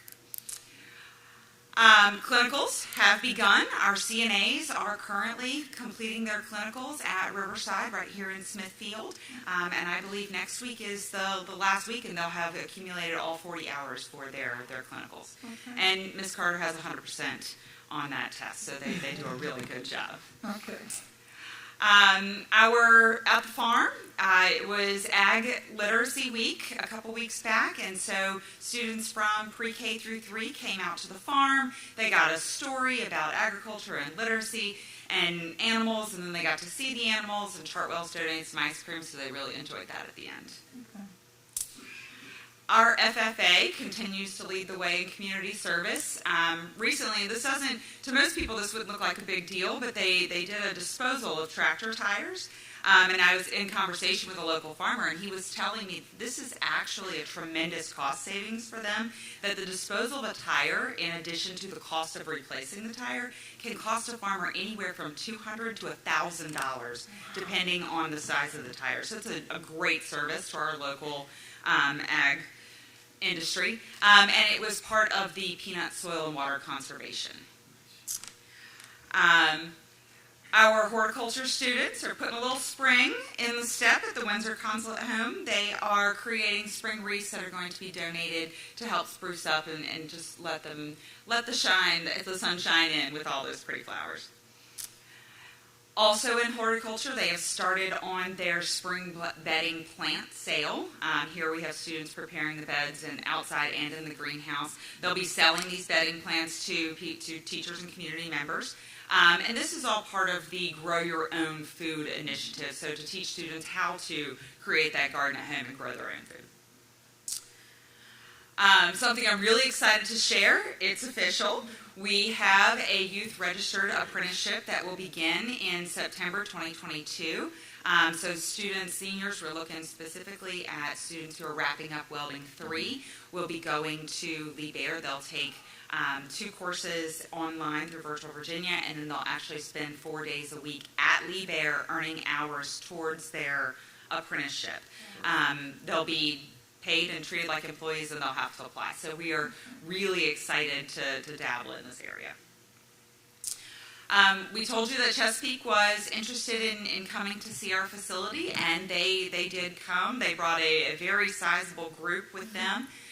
They got a chance to see every program. You see Dr. Cotton there holding the bunny. I think he really enjoyed that. He might want to take that one home. But they got to see the ins and outs of every program, talk to students, talk to teachers, and then, of course, at the end, they were treated to a culinary delight with Chef Horn and Chef Hagan and their students. And what was that Dr. Cotton was holding? Cotton, oh, yes, Cotton. Dr. Cotton. Okay, Mm-hmm. okay. It is. And that's what I got for you this time. Any questions? I don't have any questions, but I had a conversation with a coworker, Ms. Dow. You know, she's in health as well. And she came, you know, she shared a lot of ideas with me. I would just, it's like pretty much a recommendation, not really a recommendation, that the two of you all could get together and sit so she can share some of those things with you, because I think in the health department with CTE, our students could benefit from those. Absolutely. It's like open up some areas that I didn't even know about. Okay. Absolutely. She shared a lot with us when she came to tour the programs, and so we look forward to having her in to speak with students about her experiences. Because we need to open that health as much as possible, as well as all of the others. And thank you all for the job you're doing. Thank you. Thank you. I did want to add, I told you I was going to tell you, but then I forgot. We are adding floriculture as a new course for our students in 2022. And then in the fall of 2023, we will be extending the CNA program to include a patient care technician program. And so in the next couple of weeks, I'll be going to different facilities to look and see what they have and how they've built out their spaces so that we can really invest in that. And that will be also funded by the Claude Moore grant. And before I'm sorry. No. Go please. on, 'cause she was talking to you first. Go on. I have had a question from a number of young men around the area about, is there going to be any expansion of the welding program? That seems to be the most popular. It really, really is a very, very popular program, and I would credit that to Mr. Miller, who's just phenomenal with the kids and in the industry and making connections. We would like to be able to grow that as a more robust program, but I think the best place for us to start is going to be in expanding those internships and apprenticeship opportunities and getting students in earlier so that they can actually build out and be in a job when they leave us, an actual career. Right, I would definitely agree with that. So that's where our focus is right now. But yes, we can't produce enough of them to keep up with the demand.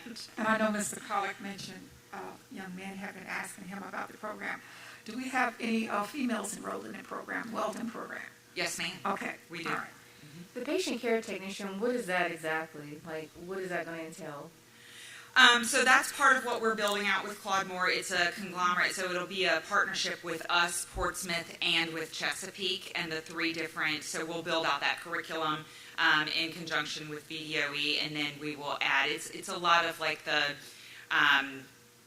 original triage kind of stuff that they do, just beyond the next level beyond CNA, but not quite to LPN. Gotcha.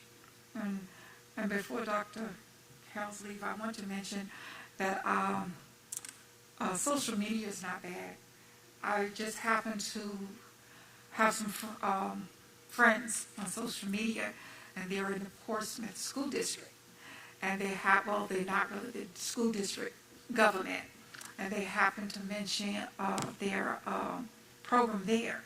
And I sort of picked up maybe some of them were not too happy with it. And this you were on spring break. But I reached out to Dr. Thornton. And since then, Dr. Cal, she is arranging something with Portsmouth City Schools to come out to do the tour just as Chesapeake did. And that is a good thing, knowing that right here in our own area, the big city schools are coming over here to us. And we have things to share. Absolutely. Thank you. Thank you. Okay. The next thing we have is the 2022-2023 Special Education Annual Plan Second Read. Mrs. Magna. Hi, good evening, Madam Chair, members of the board, Ms. Guest. Tonight we have the second read for approval, the 2022-2023 Special Education Annual Plan. We had this to you guys, I believe, 2 months ago for information. We've taken the plan to Hvac and out to public for comment, and now we are here again for approval. Okay, so that's an action item.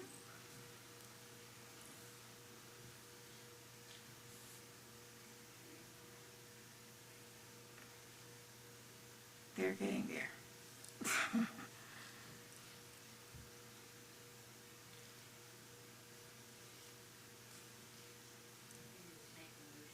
Just to approve the plan. I'd like to make a motion to approve the annual plan that was brought to us by Mrs. Magner. 2022-23. Yes, for 20. Education plan. for the 2022-2023 special education annual plan. Second. Second that. Oh, okay. Mr. Collins, second. All right, we have a motion and a second. Are there any discussions? Hearing none, we will vote.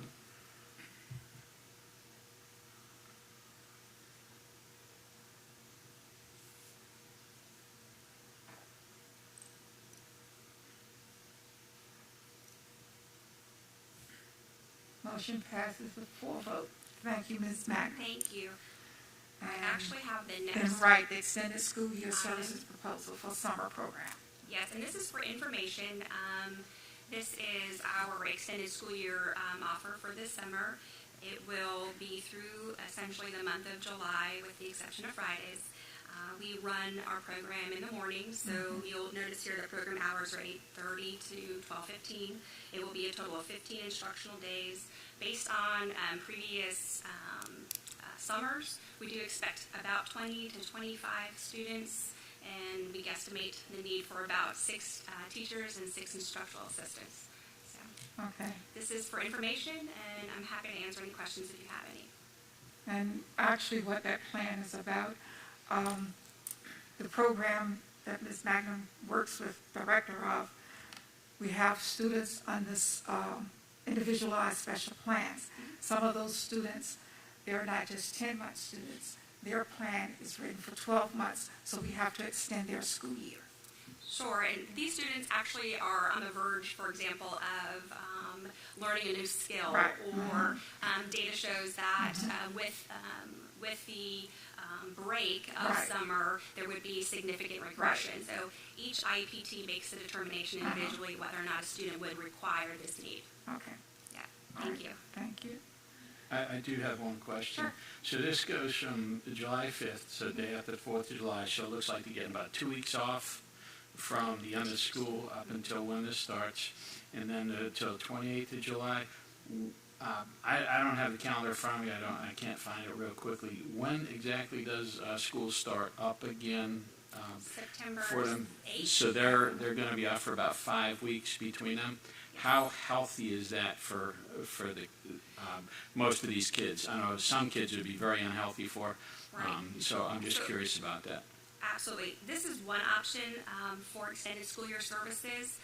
IEP teams can consider things like packets of work that are sent home for the duration of time that the students are not in school.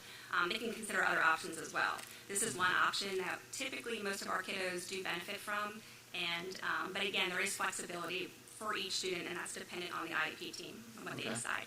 This is one option that we've traditionally used. And it's actually a lot of fun because it is based out of Windsor Elementary Schools. We do a lot of field trip opportunities, I'll call them, to the farm in different ways. We're able to get the kiddos out of the house into a school-based kind of setting and a routine that we try to keep consistent for them. But there are other options available as well. Thank you. Okay. Thank you. Any more questions for Ms. Magner? Okay. You have... Thank you. That's it. Thank you. All right. Next item. Grant approval for elementary tutoring. This is my item.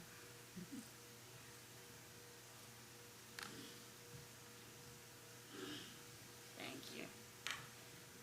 So, Madam Chair, members of the board, I'm really excited to share that the instruction department applied for and received 2 grants. The first one is a before and after school tutoring grant in the amount that you can see. And that one we have begun in the works. I'm going to share a little bit more about that. The unfinished learning grant is the grant that we will begin next school year.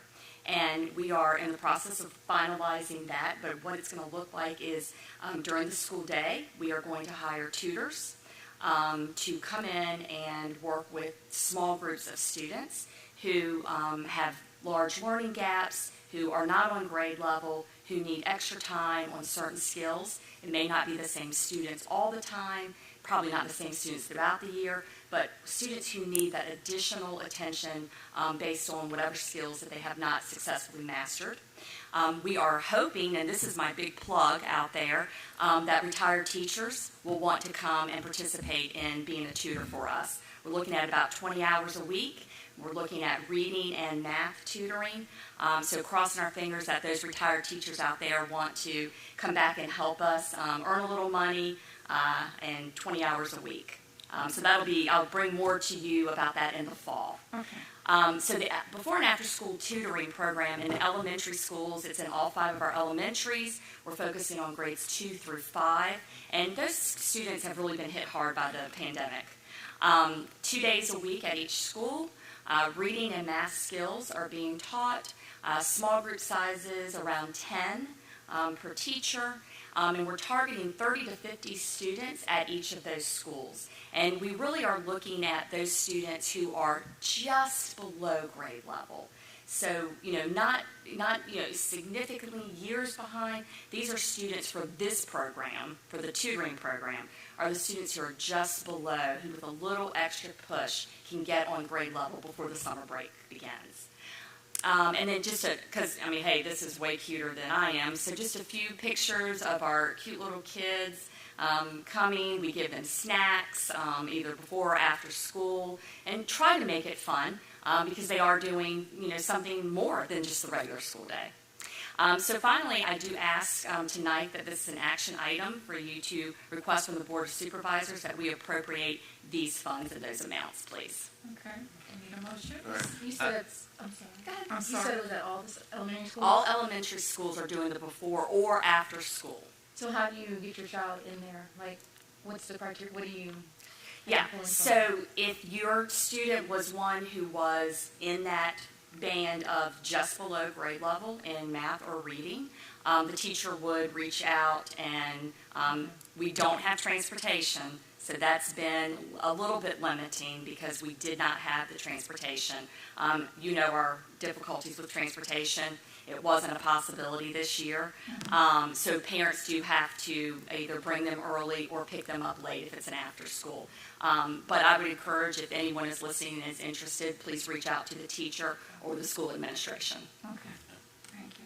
I'd like to make a motion to accept the federal funds under the American Rescue Plan Act for the purpose of addressing unfinished learning and the corresponding allocation of $423,650.67 and before and after school programs with the corresponding allocation of $149,518.69 and authorize the superintendent to request appropriation from the Board of Supervisors. Okay, we have a motion. A second. We have a motion and a second on the floor. At this time, we will take a vote.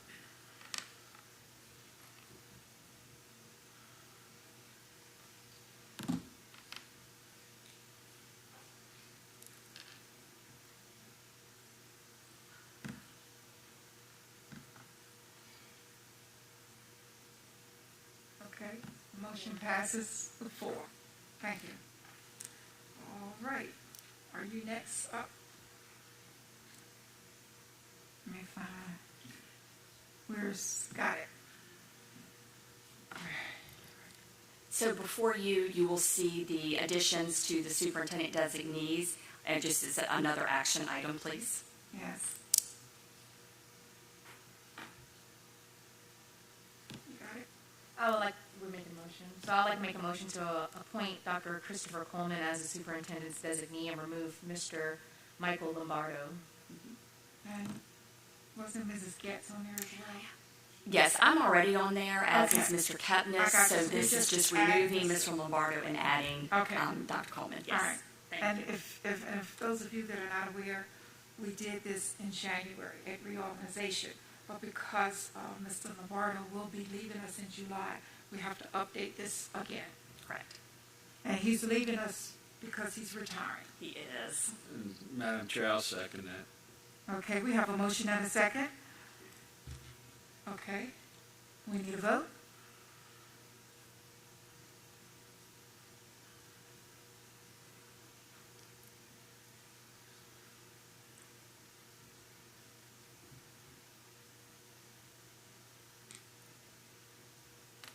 Motion passes.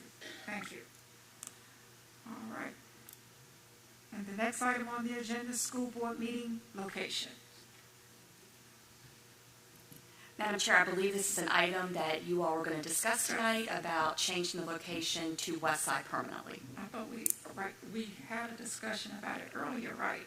And tonight is the night we bring it to action. Yes, right. ma'am.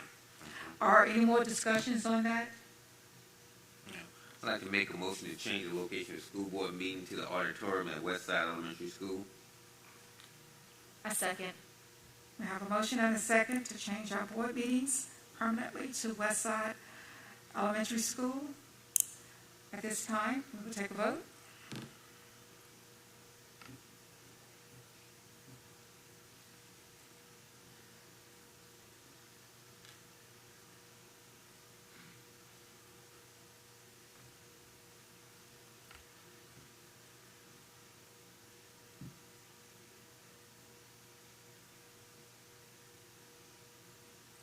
Okay, motion passes 4. And I just want to say something about that. The reason we're changing it to this building is because you notice up at the courthouse where we would normally have our regular meetings, some nights people could not get in. They had to be on the outside. Westside, if you notice, is comfortable space and everyone can get in here. I know some people on the southern end of the county say, well, you're bringing us down further. But IT is set up here in this building, and it's not set up in the buildings on the other end. So this is why we're here at Westside. Thank you. Okay. At this point, we have item number 17.1, personnel report. That is an action item, and this is what we discussed in closed session. And if anyone needs a copy of that report at this time, check with the clerk, Mrs. Ruitt, and she will get you a copy of the report that we discussed in closed session. Action item. Okay. I'd like to make a motion to accept the personnel report as provided. And put the addendum on it. We had an addendum. Personnel report and addendum. Oh, and addendum, sorry. The report and the addendum. Second. All right, we have a motion on the floor to accept personnel report and the addendum as it was presented. If you have no questions at this time, we will vote.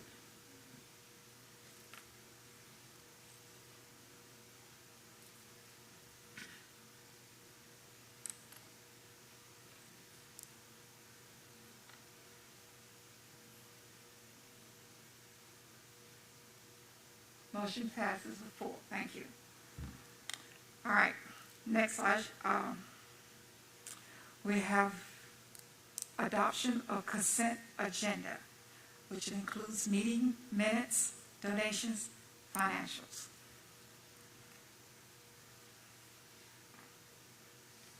I'd like to make a motion to approve the consent agenda as attached and presented. Second motion. We have a motion and a second to... discussion? Oh, I'm sorry. Yeah, there was one item that I believe needs to be changed, and please correct me, Ms. Ruta, if I'm wrong. On March 30th, we've got Mrs. Vanderbrake's concern wasn't community policing, but it was that the anti-police rhetoric on the computer applications make it difficult to teach about community policing. So it wasn't real clear there. I wasn't at the March 30th meeting. That was Ms. Jessica. Okay. Mrs. We'll make that correction. With that correction, I'm fully on board with everything. So we can say As amended? as amended. No. As amended. And Mr. Collick, would you get that? I'll provide the wording to Jessica. Right. Okay. So we're going to say to motion to approve the consent agenda as amended. As amended. Okay. So, well, who wants to do the motion? What she just said. Motion to approve I'd like to make the motion to approve the consent agenda as amended. Second. We have a motion and a second on the floor to amend the consent agenda. Approve the consent agenda as amended. At this time, take a vote.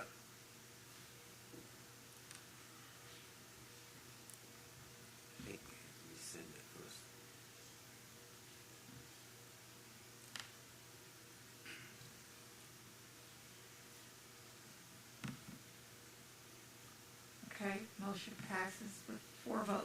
Thank you. Next item on the agenda, we have policies for second read.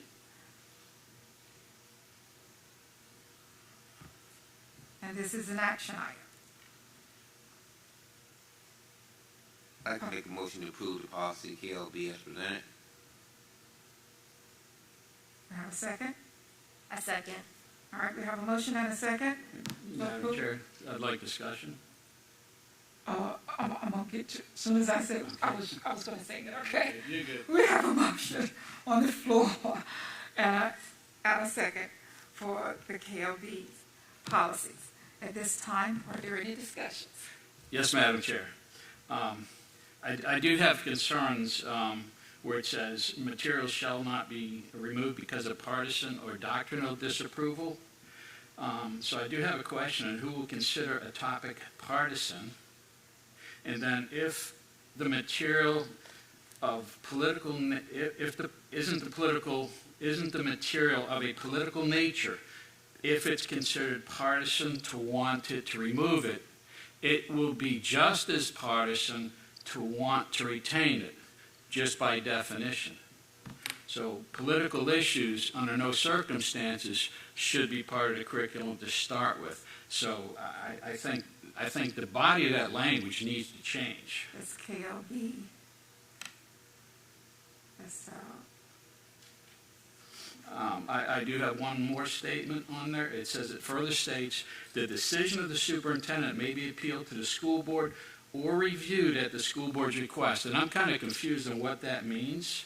And one of my questions, well, my only question is, can the school board deny a hearing on an appeal and just review the information that was provided to the superintendent and make a decision based on that? That was very unclear in the wording. So they're the two concerns that I have with this particular item. This is a VSBA policy, and so I don't know if PAC wants to add anything else to that, but it is a VSBA recommended policy. I didn't review, but as a general matter, when there is a vagueness to a policy, it is up to the school board to interpret its own policy. So, I didn't review the policy, so I can't tell you what the policy purports to say, but as a general legal matter, that when there is vagueness, the school board is entitled to a reasonable interpretation of its own policy, so long as it's consistently interpreted. And if I might add, there is the regulation that was written to go along to try to be more specific about how some of that would happen and take place if it was an appeal. Yeah, I'm very uncomfortable with the terms, political in there or partisan, because somebody is going to make that determination. For instance, what the ladies have brought up in the last couple of weeks, they could be construed as being partisan because of the content of the apps, when the opposite side that would want the content of the app stayed would be just as partisan. So I'm just not comfortable with any of that wording whatsoever. Okay. We have a motion on the Ready to vote? You have a motion on the table and a second at this time. Thank you, Mr. Collett, for your discussion. We're ready to vote.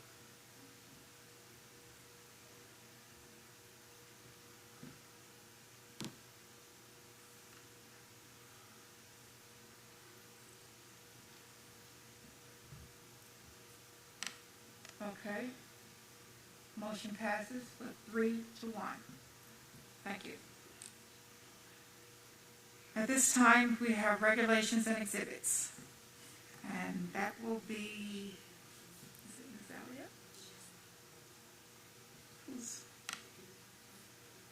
Elliott? Mrs. Elliott, are you doing the regulations and exhibits? It's just up for? The Okay. So there was no changes. It's just a 5-year review. Okay. So it's just information. Thank you. Yes. I didn't know she wanted to speak on it. All right, any discussions about the regulations and exhibits? Okay. Next item on the agenda, we have requests to speak, and this request is for individuals that would like to speak on an item that was not on the agenda. And at this time, Mrs. Ruitt, did you have any sign-ups? Yes. In accordance with policy BDDH-E, presentations of information on any subject will be concluded at the discretion of the board. No person will be recognized to speak more than once. Citizens scheduled on the agenda to speak will be permitted 4 minutes maximum time for their presentation. Delegations will be requested to limit their speakers to 2. Persons speaking are asked to be specific, state the issues for the board's consideration, and attach a copy of your prepared remarks. If you have prepared remarks, they should be given to the board clerk. Please do not approach board members. Any matter relating to a specific student will be heard by the school board only in a closed meeting. And first we have Ms. Frida Smith.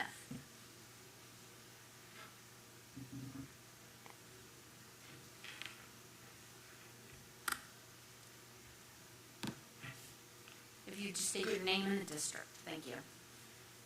Good evening. My name is Frida Smith, and my district is Windsor, I believe. My subject is I want to talk about your resource officers and their interactions with students and parents in school. Although many are in denial about it, we are living in a tense climate where there is overt and covert discrimination aimed at people of color and other marginalized communities. As a result, anyone working in law enforcement at this time needs to be specifically prepared and trained to deal with the personalities that they may encounter on the job. As a retired probation officer from the state of New York, I watched plenty of my former colleagues abuse their power simply because they had a badge and a weapon. But often the weapon they chose to use was not a gun, it was their mouth, which was often more destructive. During the last school board meeting I attended, there was a discussion about hiring resource officers to be present in every school building. I believe this is a good idea for the safety of our students. However, we need to be certain that the students will not suffer abuse from the officers themselves. I am not talking about sexual abuse because I am certain that they will be properly vetted for their past criminal behavior prior to their hiring. Yet are they vetted for past physical abuse against civilians? How about past verbal abuse against students in other school districts or where the officer may have been formerly employed? You see, an officer can be trained at an academy to perform police work, but the wrong attitude can create a potentially hazardous environment for our students and or their parents who may present with a wrong attitude themselves. Therefore, it is my hope that all school resource officers will, 1, receive annual crisis intervention training, which will teach them to de-escalate situations before they become a major crisis. 2, receive mandatory cultural awareness and sensitivity training as cultural norms have shifted, and as paid public servants, the school resource officers, whether they agree or not, need to adapt to the changing cultures. 3, they need to spend a certain amount of hours each week engaging with students of color and other marginalized students. 1 minute. It is my hope that the students will view the school resource officer as someone who is there for their good, rather than someone who is only there waiting for the next opportunity to create further problem in their lives. As we know, many students arrive at school with a host of problems in the home. They are not looking for additional problems when they get to school. Hopefully, the school resource officer will be what their title really is, an officer who maintains peace for all students. Thank you for your time. Thank you.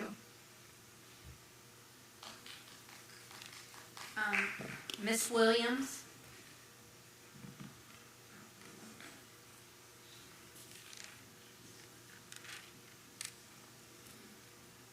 I'm sorry, I have teacher ears so I can hear in the back as well. And so I'm just going to do what I normally do is to teach a lesson, just to give some examples. You tried to teach me, you just told me. Yeah, I told her she would do it.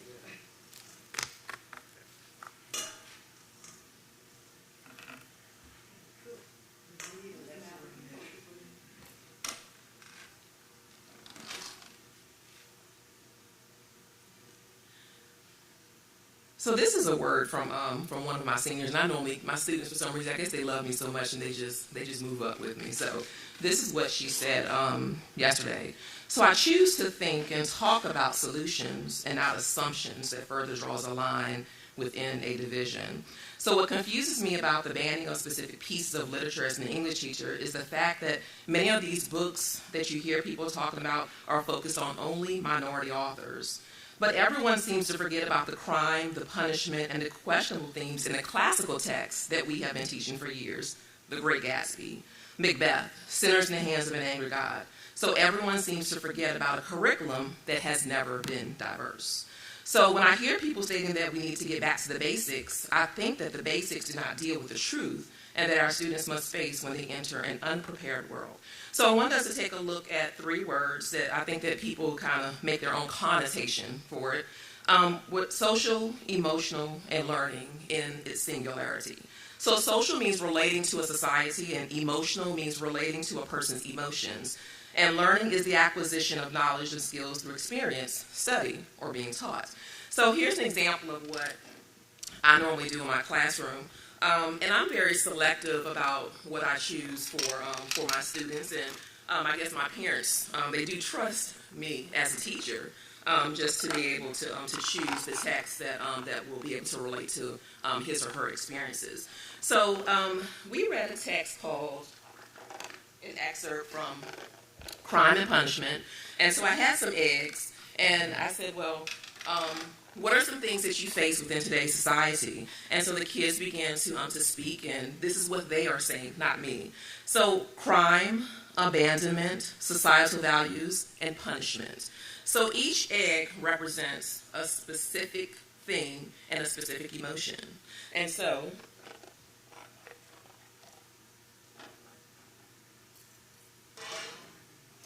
on my bowl, it says themes of experiences, because that's what I teach based on the experiences of my students. So one egg, it represents the crime, the abandonment, the societal values, and then the punishment.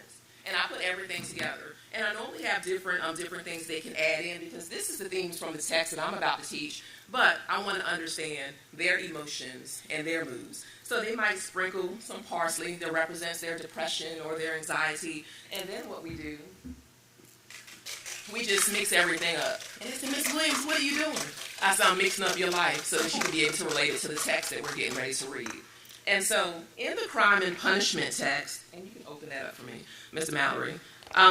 So it says that he dreamt that the whole world was condemned to a terrible new strange plague that had come to Europe from the depths of Asia. And then the end says all men and things were involved in destruction, but the plague had spread and moved further and further. 1866, and here we are, 2022. History repeats itself. However, we need new strategies so that we can face the new history. So this is an example of one of my students, the crime and punishment. And I do have examples for all the board members, just so you can see. Oh, shit. I'm all prepared, sorry. All right, it's in order. All right, and so they get the text. Oh, sorry. All right, this is what I do at church. Okay. So they get the text, and if you look at the examples within the visual representation, I only teach skills. So I might say, give me the denotation of the word crime. And so it's funny because they're talking about all these different things within the text. So if you all have a chance, I'm sorry, I know I'm running out of time, but if you look at the different posters that's there, they all represent something different because it's based on their experiences. So social emotional learning may not look like what you think that it looks like. In my classroom, it looks different. So don't be fooled by misinterpretation and non-factual information. Thank you very much. Thank you very much. Next is Miss Martha Jackson. Yeah.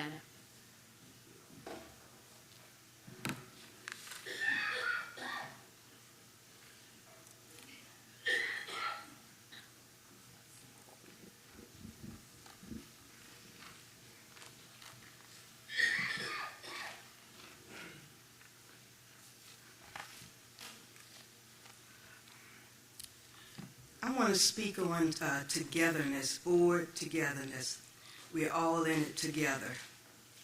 Contrary to many academic leadership gurus, we should not focus on what a person thinks.